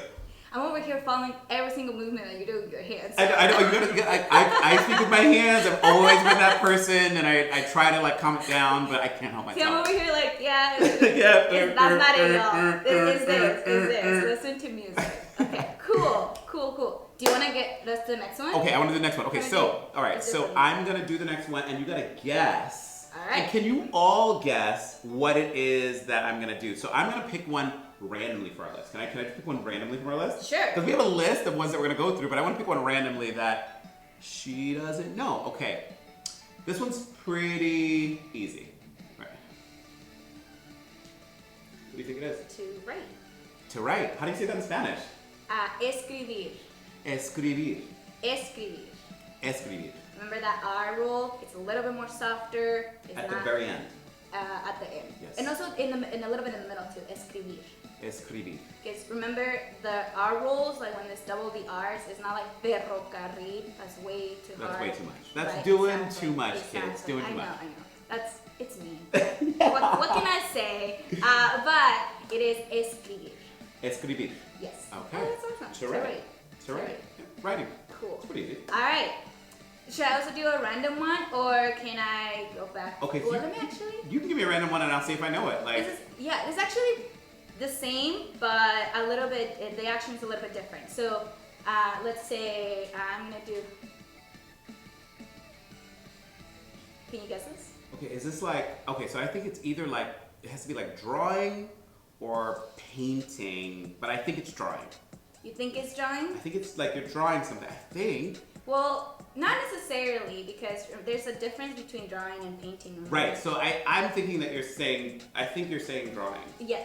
No, I'm No, actually that's not doing drawing. painting. You're doing painting? Well, because typically when I draw like Oh, on a surface or like a see. horizontal surface. Okay. And when you paint, you can paint either two on the surface, or you can. I mean, I guess Okay, you can. all right, that's painting. But That's that's painting. pintar. Okay, so that's technically one for you because you got it mine, but I didn't get Okay, yours. So it's okay, 0 for okay, Mr. Marceau. got I'm it. guessing in Spanish or guessing her charades. But you got one. Zero. You got one for me. 0 for me and 1 for you. Okay, so to paint in sign language, a closed face 5 hand with your left. So now one thing to remember about sign language is that your dominant hand, whichever hand you write with, that is always the hand doing the most action, and your other hand is really just a support. So if you're right-handed, your right hand just does most of the work. So your left hand will do this because I'm right-handed. I wasn't always right-handed. I used to be left-handed as a kid. My dad made me change, and I'm still not happy about it, but we've been talking about it lately, and we're doing better. So, okay, so 5 hand like this, closed, and then you're gonna do your other hand like it's a brush stroke going up and down to paint. Okay. There we go. You guys see that? To paint. If you were to paint me, if I were to paint you, if we were painting the wall. That's how I Question say for to you. paint. Yes. So I know you mentioned that typically if you, whatever your hand you see the most is the one that does the most action. Yes. But how much, I guess, touching, right? Yeah, you would be touching the other hand. On Yeah. one of them you did like writing. Yep. And that didn't necessarily touch the other Yeah, hand. you can, like, if you like to be more tacticular in terms of Okay. touching when you sign, you could just go like this for painting, or you could like stroke it against your hand. It's whatever makes you feel comfortable. Got it. Okay, cool. Just making sure. So that way, like, you remember to always wash your hands. Lávate las manos, please. Yes, remember to Because wash your I'm hands. also, I like touching my hands a lot. So that's why I was asking. I wasn't sure. All right, let's do this. You ready? Okay, so now I'm not even gonna like show you the sign. I'm gonna act it out, and then we gotta see if we know what it is, and then we'll match the signs. Because you acted yours out. Okay, so I'm gonna act Got mine it. out. Okay, I'm picking a random one. Okay. How do you even explain this one? Okay. Oh,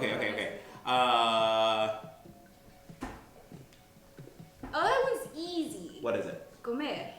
Comer. What does that mean? Exactly. What does that mean? What is? Well, Now you guess. What does okay. that Guess mean? what? Okay.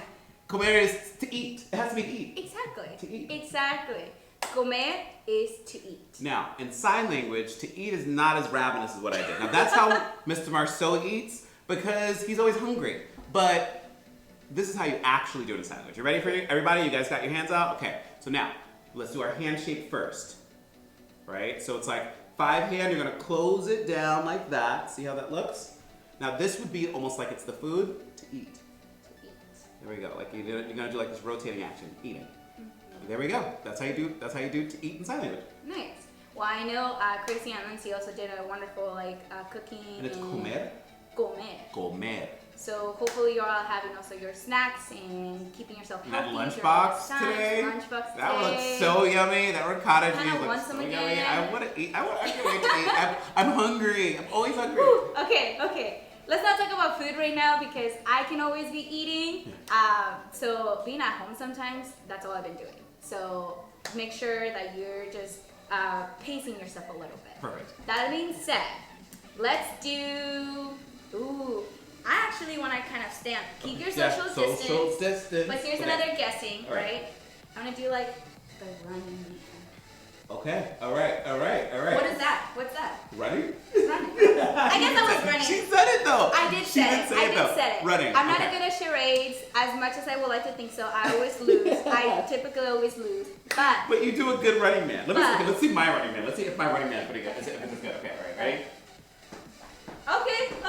Okay. I mean, I tried. I'm wearing a little I'm not the heels, best so runner. I can't really run, but She does have heels on, and I have sneakers on, which makes it easier for me to run. But to run is correr.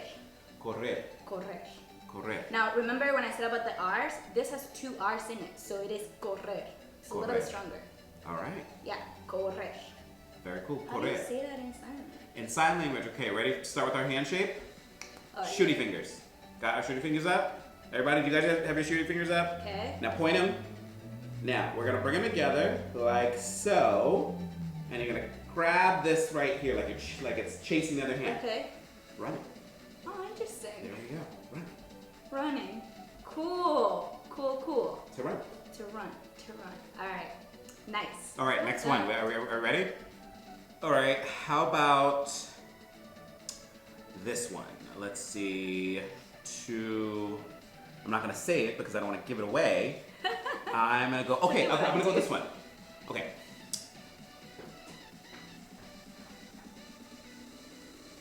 Okay, well you are in front of a stove. So then, what could I be doing? So you are cooking.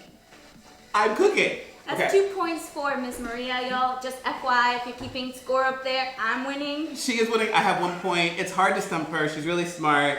Okay. Thank you. So I am. do we wanna You all know- are so very smart. how to say it in American Sign Language? Yes. To cook. Ready? Okay. So we're gonna start with your left hand or your non-dominant hand flat like a pancake, right down, and then to cook is this. Oh. You're gonna flip the other hand like you're flipping something when you're cooking. Like you're flipping a tortilla. That's how I'm Así. gonna remember. That's how I'm gonna remember. Like just think of like you're flipping an egg, flipping a tortilla. Yes. To cook. To cook. And remember, to cook in Spanish Is cocinar. Cocinar. Cocinar. Cocinar. Yes. It's a lot of folks actually confuse this with to sew or like to sew like or Which is sewing. like Yes. sewing. Yeah. And it's typically like coser. Cocer. which it is a similar word in Spanish to also mean like you're cooking something. So just make sure that when you're doing this action to your family or anything, you're differentiating to what actually you're doing, because there's one thing about cocer, which is sewing, and then cocer, you're cooking something. Okay. Cool? Cool. So cocinar. All right, I'm gonna keep our game going. All right. Let's see. Okay, so you gotta just act it out. Don't say what it is. Just act it out. Pick one. Okay. I gotta get my points up, you guys. Like, are you guys keeping track of my I think points? I have 3 and 0 still. No, I had 1. I caught when you did the running man. Like, I wasn't cheating. 3 and 1. But let's do this one. I can't really act this one out, but well, I guess I can pretend. Cool. Okay, so like it looks like you're like playing a game. So maybe play to play. Play. Perfect. How do you say that in Spanish? Play is jugar. Jugar. Jugar. Jugar. Not jugo like juice. Not jugo. I don't know why I mixed those two. Actually, they're very different. But people typically say jugo. So that's a good way to just remember. Juice is jugo and it's jugar. Jugar. Jugar. And also let's remember that with this, I was I was pretending to play soccer. You know, I played soccer when I was little. So that was actually really well. People never guess when I do that. They think I'm like kicking someone or I'm angry. I'm or getting better at something. this game. Yeah.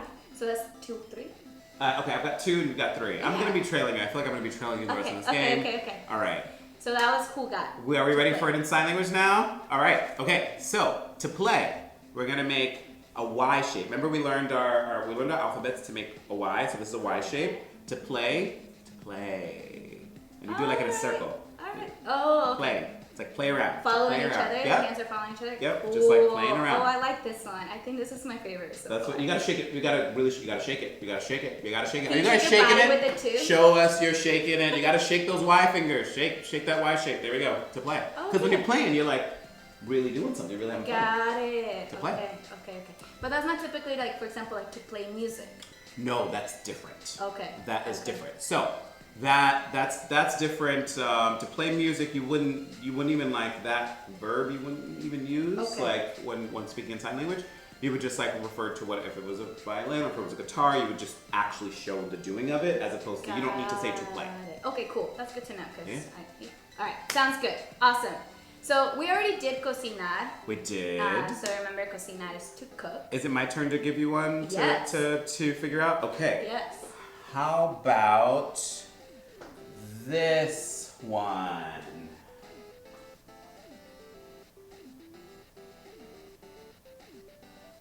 I have no idea. Wait. Guess something. I'll tell you afterward what I'm doing. I here. know. Hold on. I'm trying. It's my way of catching up in this game. If she doesn't know what I'm doing. Oh wait. Do it again. I mean, all I can think about is like when you put your hands on you to sleep, but you're doing it way too fast. So I don't think you want to go to sleep. It's not to sleep. Oh. Okay. That was my dance. That was dancing. Sometimes I just move my neck. Sometimes you can just move your neck I don't know for where dancing. your moves are, but that was the weirdest dance move that was ever. the weirdest dance that I had ever done, but it was technically a dance, and that means that I don't she think didn't get that counts. one. I don't think that counts. I really don't think that That counts. was my dance. Like, People, if you're watching, you should really let me know. leave a comment. Tell your parents to leave a comment if they've ever danced like this. I mean, And if they're old But enough see- to know why this is a real but dance. see, you didn't do that though. Well, that's because I was playing a slower song in my head. Okay. I was listening to a Whitney Houston song, and it didn't require moving my head really fast. It was like more of a slow one. Sure. I mean, I'm still gonna debate with that one, but you all are the judges. We'll see. I tried to stump her. I did a good job, but at the same time, I looked kind of crazy doing it. Like, so that happens. Okay, so let's show it to you in sign language. Cool. So to dance in sign language is actually much better than that thing that I just did. To dance. Okay, so remember, 5 hand, you're gonna have the fingers closed but your thumb out. You're gonna use your 2 fingers, you're gonna face them down like they're your legs, and you go like this to dance. Okay. Dancing. See, I would totally have guessed that even better, y'all, because using your little fingers to like do a little tango or something, or like bachata. All of that. Something cool. And remember, I haven't said it yet, but to dance is bailar. Bailar. Bailar. Bailar. Yes, you really have to make the differentiation between the two syllables there. Bailar. All right. Cool. Are you guys singing along with us? We did dance and Bailar. bailar. And please, again, let's remember if he won. I really don't think so, but that's okay. I just really don't think so. All right, we'll see. But, We'll see. all right. We'll see. You guys will give us your feedback. Yeah. But I think that like I stumped her with my weird dance. Weird dances count too. So if you have really weird ways that you dance, and people are like that's not dancing, it's always dancing. If you feel like That's you're dancing true. in your heart, even if you're standing still and you're just going like this, that's dancing. Whatever you do to music is dancing. I just want to say You're that. And right. my You're weird totally right. neck tick, that's dancing too. Like. Let's be clear though. I am not saying that dancing is not dancing. I was just, I don't know. You're It right. was weird. I will- did it on purpose. I I will- did it on purpose. Exactly. I will challenge a little bit of my assumption there. For sure. Cool. You want to give All the right. next one? Let's do the next one. I wonder if she's gonna try to stump me now because I did that weird dance, but we'll see what happens. Not really. I've been doing a lot of exercising daily, you know? So I try to guess this one. I already gave you a little bit of a hint of what it is, right? Like, Okay, yeah. because- All right. But all right. let's do this. I think like it looks like you're on a bicycle. It does. It does. Okay. Yeah. So. So what I'm doing is to ride a bicycle. Okay. And that is montar en bicicleta. Montar en bicicleta. Yes. And montar is typically to get on, to ride, Mm-hmm. and the bicicleta is the bike. Very cool. Montar En bicicleta. en bicicleta. Yeah, wow. Very well. cool. Woo, woo. All I right. was You wanna know how it is in sign language? It's Yeah. pretty much the same thing in sign language. Oh, cool. Here we go. Wait. Just Okay. like there we go. Okay, so let's do the hand shapes. I'm sorry. I'm sorry. Okay, so you're gonna have a closed fist like in an S shape, like the letter S, Alright. and you're gonna like it's like you're pedaling a bike. Like, Nice. There you go. Oh, that is To ride a pretty- bicycle. that's pretty chill. That's how you Yeah. do it. All right, Next one. let's do it. All right. How about this one?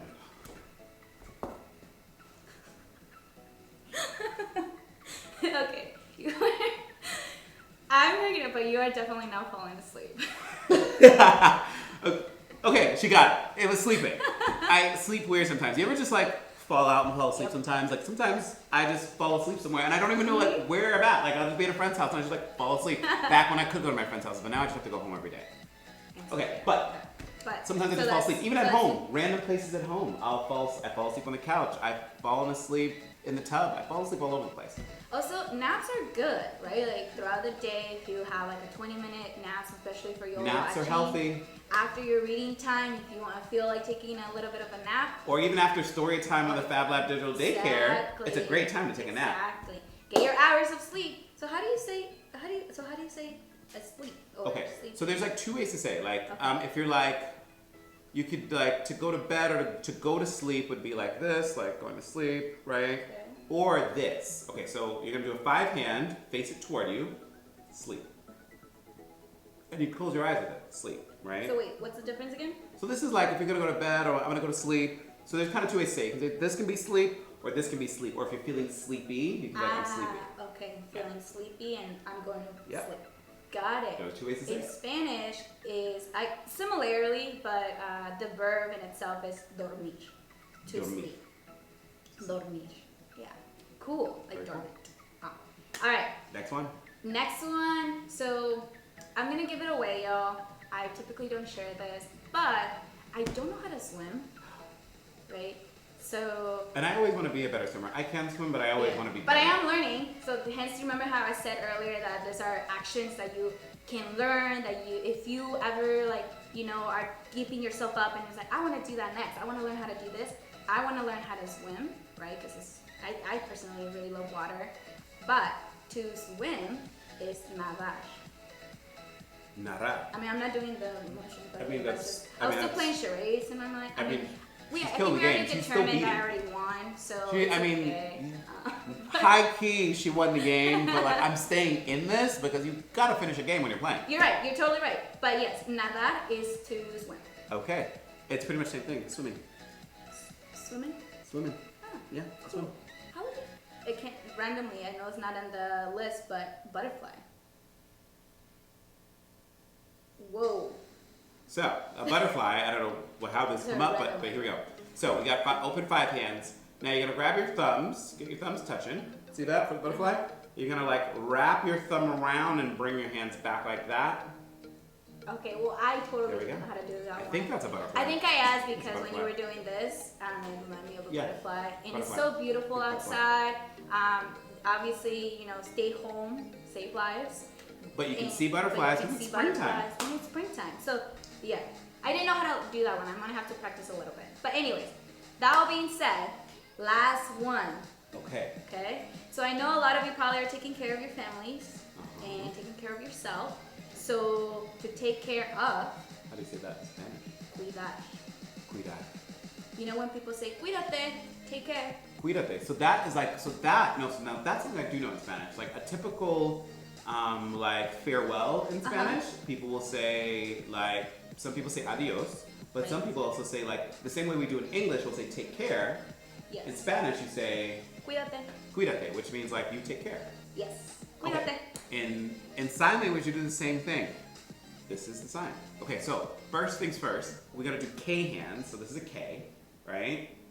Okay. K hands, we got K hands, all right. So now you're gonna stack them on top of each other, and you're gonna move them in a circular motion to take care of, to care for something, Oh. right? Okay. Not to be confused with to keep something. Like if you want someone to keep you, like keep it, Okay. So keep it. But this is to take care. to take. Yeah. So what would you say to someone when you're like, cuídate or take Oh, care? take care. Take care. Okay. Cool. I like that one. Yeah. I'm gonna use this one. That's Nice. That's pretty good. How did you guys like your sign language / Spanish? This is the first time on the Fab Lab that we've ever had two languages being taught at once. Is your brain just going like kind of crazy because you're like, I don't know the Spanish and English, but I think we did a good job. I think we did a really great job. She definitely won the game. That was already established, so. I mean, I'm not super competitive, y'all. However, I don't know if that's true. She came in ready to win. She had the eye of the tiger. You know, my motto is that I don't lose, I either win or I learn. That's a good way to see it. Yeah. Okay, so that brings us to like our next segment, which normally Lindsay would be here for, but since we're here together doing community class, Yeah. I think it's time for coloring and fun. And one of my favorite games to play for coloring and fun is Mad Libs. And the Ooh, what is reason that? why I like Mad Libs is because it always gets weird and funny, but weird, but also funny. So I think that we should play Mad Libs. Okay, have you ever Cool. played Mad Libs? I have not, so I actually don't know what this Mira. is. We're gonna learn. Okay. Mira so, is to look, y'all. yeah, it's like check it out. Okay. Check it out, cool. Okay, so there are three different types of Mad Libs. So the way Mad Lib works is Alright. that you have, and we can see them here on the overhead of how Mad Lib Alright. works. So we talked about this before. You have essentially it's like we're gonna write a story together, and you're gonna give me like verbs and pronouns and adverbs, and we'll help each other out to get Alright. through it. But Okay. it's like I'll be like telling a story, and I'll be like, okay, give me a noun. So you gotta give me like a noun, or give me an adjective or an adverb, which is like Got it. which we've learned now. An adverb is a descriptive verb. So if you're like saying quietly, or like something was like stingingly, or something like that, is like a descriptive verb. So Cool. okay, so we have three different kinds here. We have Mad Libs and Love. We have Peace, Love, and Mad Libs. And then we also have just the original version, like of Mad Libs. Okay. Which one do you think you want to do? Because I've gotten to play a couple of them, so I'm all about it. Mad Libs and Love. Mad Libs and Love, Peace, Love, and Mad Libs. And what was the other one? And then just the originals. Like the originals kind of like random stories, and these are kind of thematic. So everything is Okay. about like being in love, or just about like peace and love, and like hair grease, all that stuff. I've been doing a lot of peace signs lately. Okay, so I let's see- do peace, love, and All right. Mad Libs. Okay, since it's your first Mad Lib, okay, so do you want to? So you're gonna So, go easy. so I'm gonna go easy on you for sure, because Okay. that's how we do here in the Fab Lab. We like Okay. learn things together. Cool. Okay, so what I'll do is I will do the first one. I'll have you fill it out. You just tell me what you need. So you're gonna go through the list like this. Okay. And then it'll say the parts that are blank. You're gonna fill in. I'll give you the words. You just tell me. You just tell me. Don't read the story. We'll read the story at the end. We'll see how weird we end up Got making it. it. You just go through the list of what you need to be filled in, and then I'll give you the words to fill in, and then we'll read the story together. Perfect. Sound good? Okay. Let me see if I got All right. this. So I think I got this. now, while we're working on our Mad Lib, let's start our chat out loud. Do you guys like our chat out loud here on the digital daycare? So let's do our chat out loud questions for today. Now, I'm gonna put on my glasses for a second because they make me look smarter, but they also have medicine in them. Okay, so what is your, okay, so today is, if you haven't realized it, today is National Sibling Day. Woo-hoo! How many of you out there have siblings? I Like, do. I have 3 sisters. Actually, 3 in sign language. This is 3. Okay. 3. How many siblings do you have? Ocho. 8, okay. Wait, no, siete. I was counting myself. This is 7 in sign language. Wait, ¿dónde estás? I see. 7. She has 7 siblings. 7 siblings, y'all. I just have 7 3. I thought I had a lot, and I have 3 sisters. I have 4 brothers. 4 brothers And 3 sisters. and 3 sisters. Yeah, say that. Do those one more time. So you have 4 4 brothers, brothers, Cool. and you have 3. 3 You go down down here, sisters. sisters. I'm gonna have to practice. We'll practice. Okay, okay. Cool. So, Cool. what's your favorite? Also, I'm gonna. Oh yeah, you're gonna click on. We're gonna do. Yes. So like the first question is like, what is your favorite sibling story? Like something that's happened with you and one of your siblings. I will tell a really weird sibling story. Okay, Do so it. there was this one time, and this was it's a favorite story, but also like it was my siblings keeping me safe and also betraying me at the same time. So it's a bittersweet thing. All right. So there was this one time my parents told me, and this is not one time, they told me this all the time. They said, don't play on the front steps. Alright. However, I was a very spirited child, like a lot of you. Like, I like to play, and even if my parents were like, don't play, I would like sneak outside to go play, because I was a kid who likes to play. Got To it. this day, I'm an adult who loves to play. So I was playing on the front steps, and really what ended up happening was I fell. You fell on the I doorstep? fell on the steps and Got busted it. my lip. Ooh. So, what would you do if you All fell right. on the steps and you busted your lips and you weren't supposed to be playing? You do what I did. I ran behind the garage to hide. Like, and Wait. Why would you do that? because I was ashamed of what I had done, and I Got was it. also like, my lip was bleeding, and I was trying to Okay, manage. okay. My lips bleeding. I wasn't supposed to be outside, and now okay. So then one of my sisters finds me. Okay. And I'm like behind there, crying my eyes out, which sometimes you do when you bust your lips. And then and so then I was like, just go get me some tissue. But she got my parents. Like, she got my parents. She told my parents on me. So then my parents were like, what happened to you? And then and then they like brought me inside and like first cleaned up my lip, and then I got punished. And so that's like one of my favorite sibling stories about the time I told my sister to go get me a tissue, and she went and got my parents. Do you ever do that to your siblings sometimes? Like, you have to like, for their own safety, Yep. you have to like tell your parents what's going on so they can be safe. My sister did that so that like I wouldn't have a bad scar on my lip, but I still to this day have the scar Yeah, you right there do. on my lip, and that was from when I was like 8 years old. So that's my story. Wow. Well, so first, I didn't meant to laugh. It's a funny story. I mean, I can laugh about it now. I used to cry about it, but I can laugh about it now. Alright, I was just like being empathetic to the fact because similarly, but before I even also say my story, tell me, give me a part of the body. So let's get through our Mad Lib, and then you'll tell us your favorite something. Okay, cool. Tell me a part of the body. A part of the body. Your armpit. Sobaco in Spanish. Sobaco in Spanish. There we go. Arm. Armpit. Cool. That part. So we'll get through it all. Yeah, and let's I'll go say through it. cool. Let's go through it. Adjective. What? Adjective. An adjective.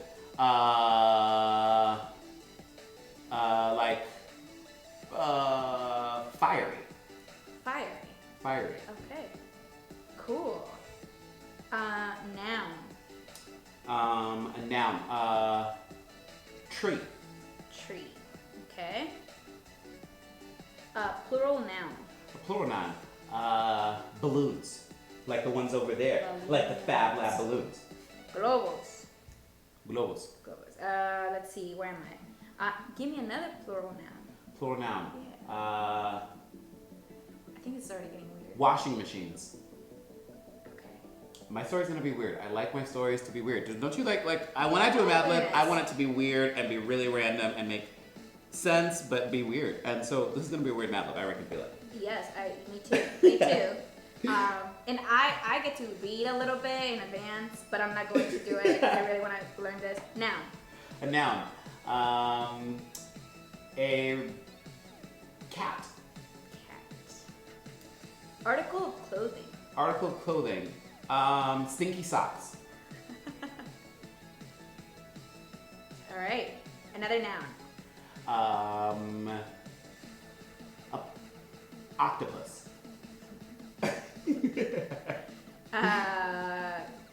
Another part of your body. Kneecap.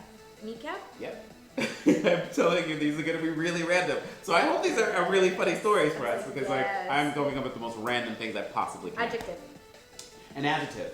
An adjective. Boring. Is that like an adjective? Like, I think so. like it's Yeah. descriptive, but boring. Yeah. Yeah. Another adjective. Shiny. Ooh, I like that one. Noun. A bottle. Bottle. Okay. Who knows what? Who knows? Who knows? Plural noun. A plural noun.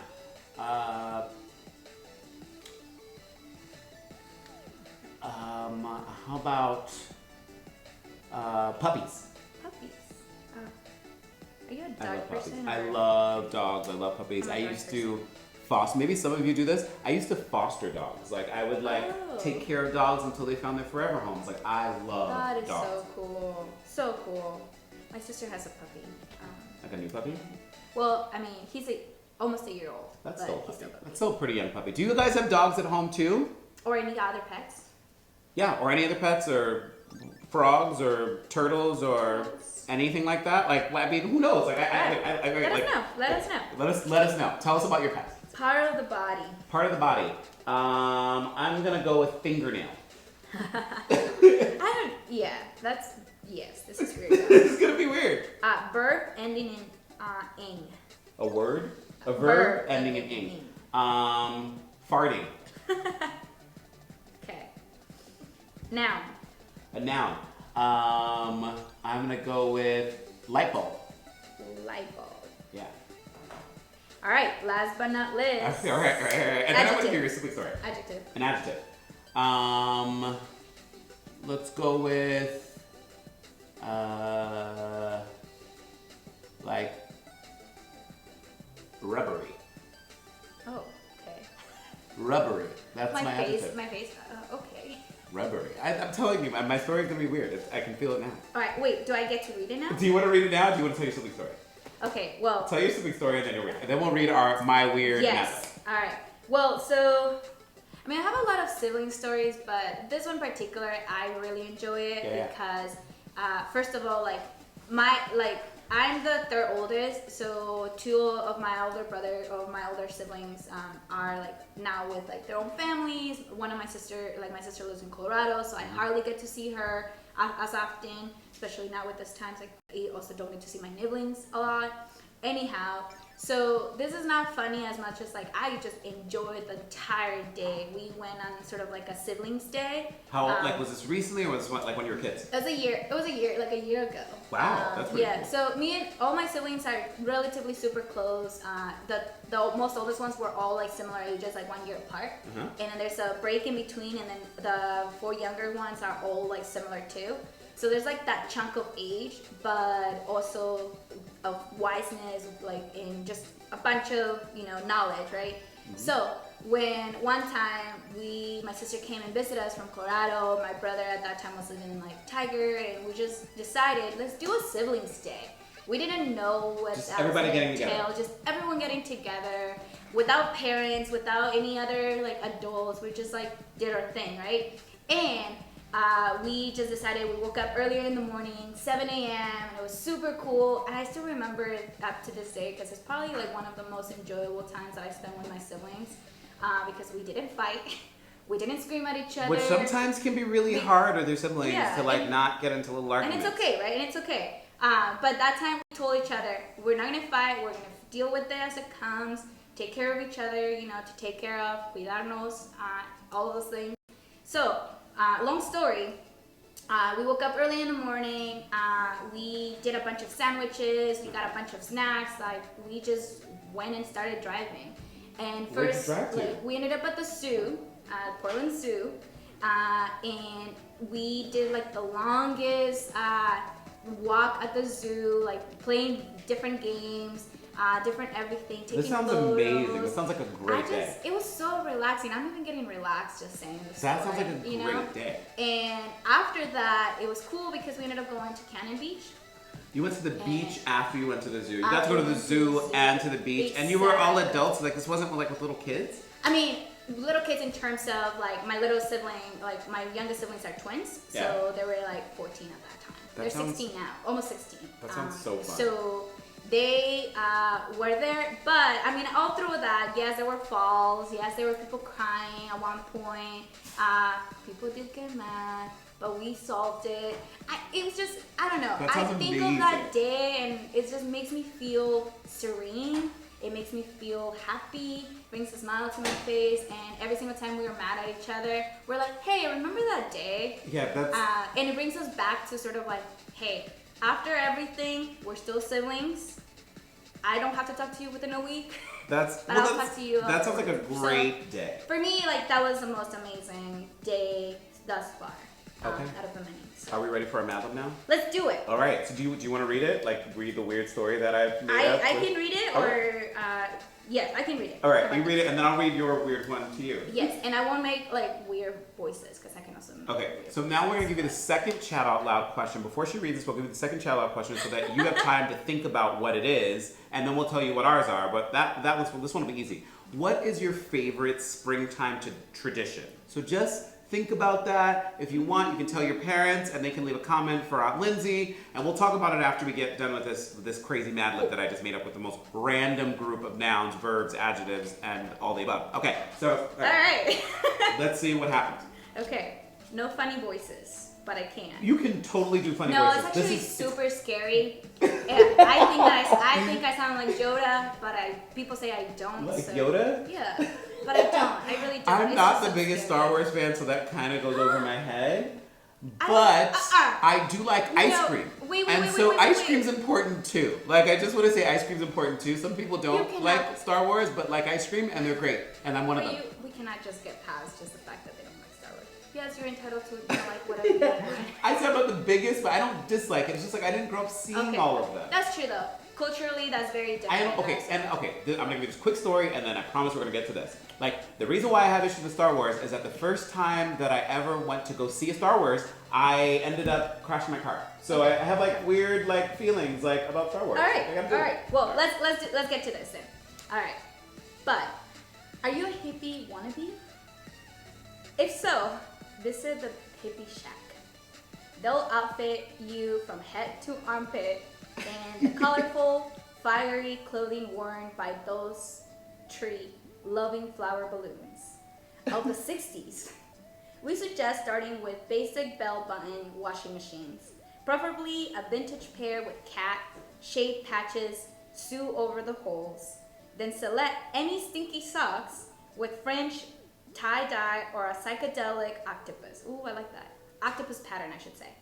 You can accessorize to your kneecaps content. We have some... I can't even read my own. Right. Let me see. I think that was burning, right? That was Some burning belts. boring. I think. Boring belts. Yes. Oh man, make sure you know how to read your own language, own writing, y'all.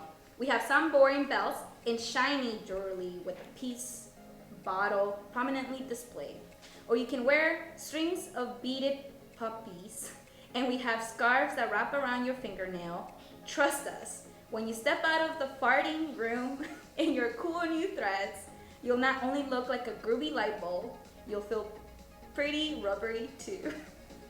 Okay, that's really weird. Pretty weird. Okay, that was a weird Mad Lib. Okay, I think that we've definitely had a fun. I think it's almost time for us to wrap up. Yep. Do you want to quickly tell us what your favorite springtime tradition is? Cherry blossoms in Salem. Cherry blossoms? Really? Yes, anything with cherry blossoms. My goal one day, once we get through this times, because we will, y'all, is to eventually go to Japan and visit the cherry I've been to Japan 3 times. I love the sakura. Oof. That's how they say it in Japan. That's how they say cherry blossoms. Sakura. Yeah, but every year I go to the cherry blossoms in Salem. Okay. Specifically in Salem. My favorite springtime tradition is actually really hard. I like to go see the flowers up on Dog Mountain out in the gorge. It's one of the hardest hikes out there, but I love doing it and I love seeing the flowers, and it's like something you do in spring. So when we're allowed to get out of our houses again and we are out exploring, like going on hikes is really great. Been there too. So Alright. that is gonna do it for our community Yes. class and our coloring and fun. I hope you all have really had a good time with us and enjoyed your ASL and Spanish class. And now we're gonna go over to Crazy Aunt Lindsay for story time. All right, thank you. Gracias. Thank you. See you later. Ciao.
Hola and welcome back. I am so excited to be here with you. It is officially story time here in the Fab Lab. I'm super excited about today's book because I think it's gonna bring a couple of things together and then give us a little scientific nature spin. Like I said, it's springtime outside and it is so beautiful. If you are not outside in your yards and your immediate vicinity, just watching things bloom out your window. Hopefully you're on your lawn or you're outside in common areas that you can be in safely and enjoying the beautiful transition from winter to spring because it is alive and thriving right now. I'm so excited about this book, not only for that reason, but also because it's a bilingual book.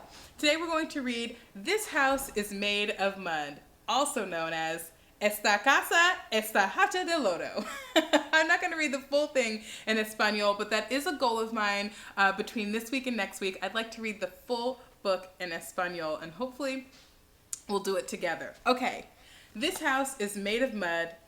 Esta casa está hecha de lodo, written by Ken Buchanan and illustrated by Libba Tracy. Translated by Patricia Davidson.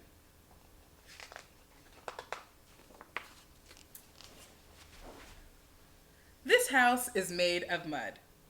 We made it, my brothers and sisters and mother and father. We made this house from earth and water and straw.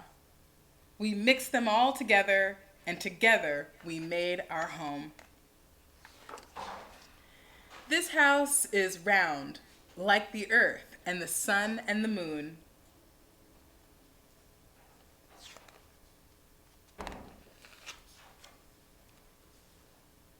It only has one door in and out, but it has many windows so the breezes can pass through. At night, we can see the stars, and during the day, the sky. We share our house with animals, large and small. There are bugs that live in our walls.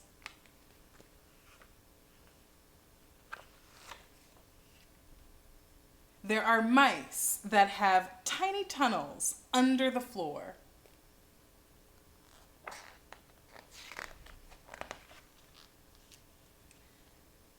There is my brother's dog, my sister's cat, and baby brother's black snake.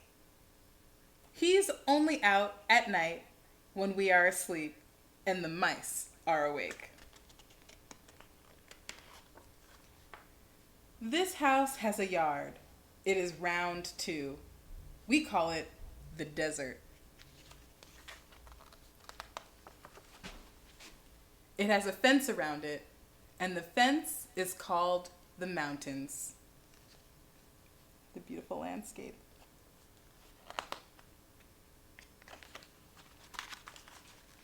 Our yard and our fence are covered with plants, from the gigantic cacti to the smallest blades of grass.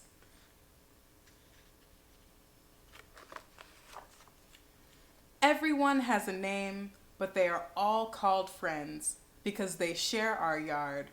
We get many visitors to our house.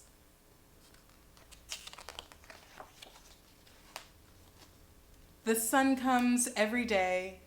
The wind comes but never stays.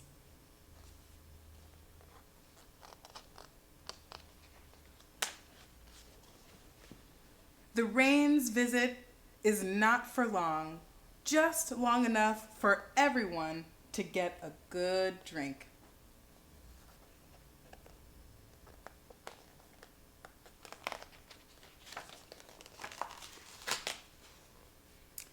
The snow sometimes falls, but the sun does not like the snow and makes it go away. This house was made of mud by our family, made from the same thing our earth is made of.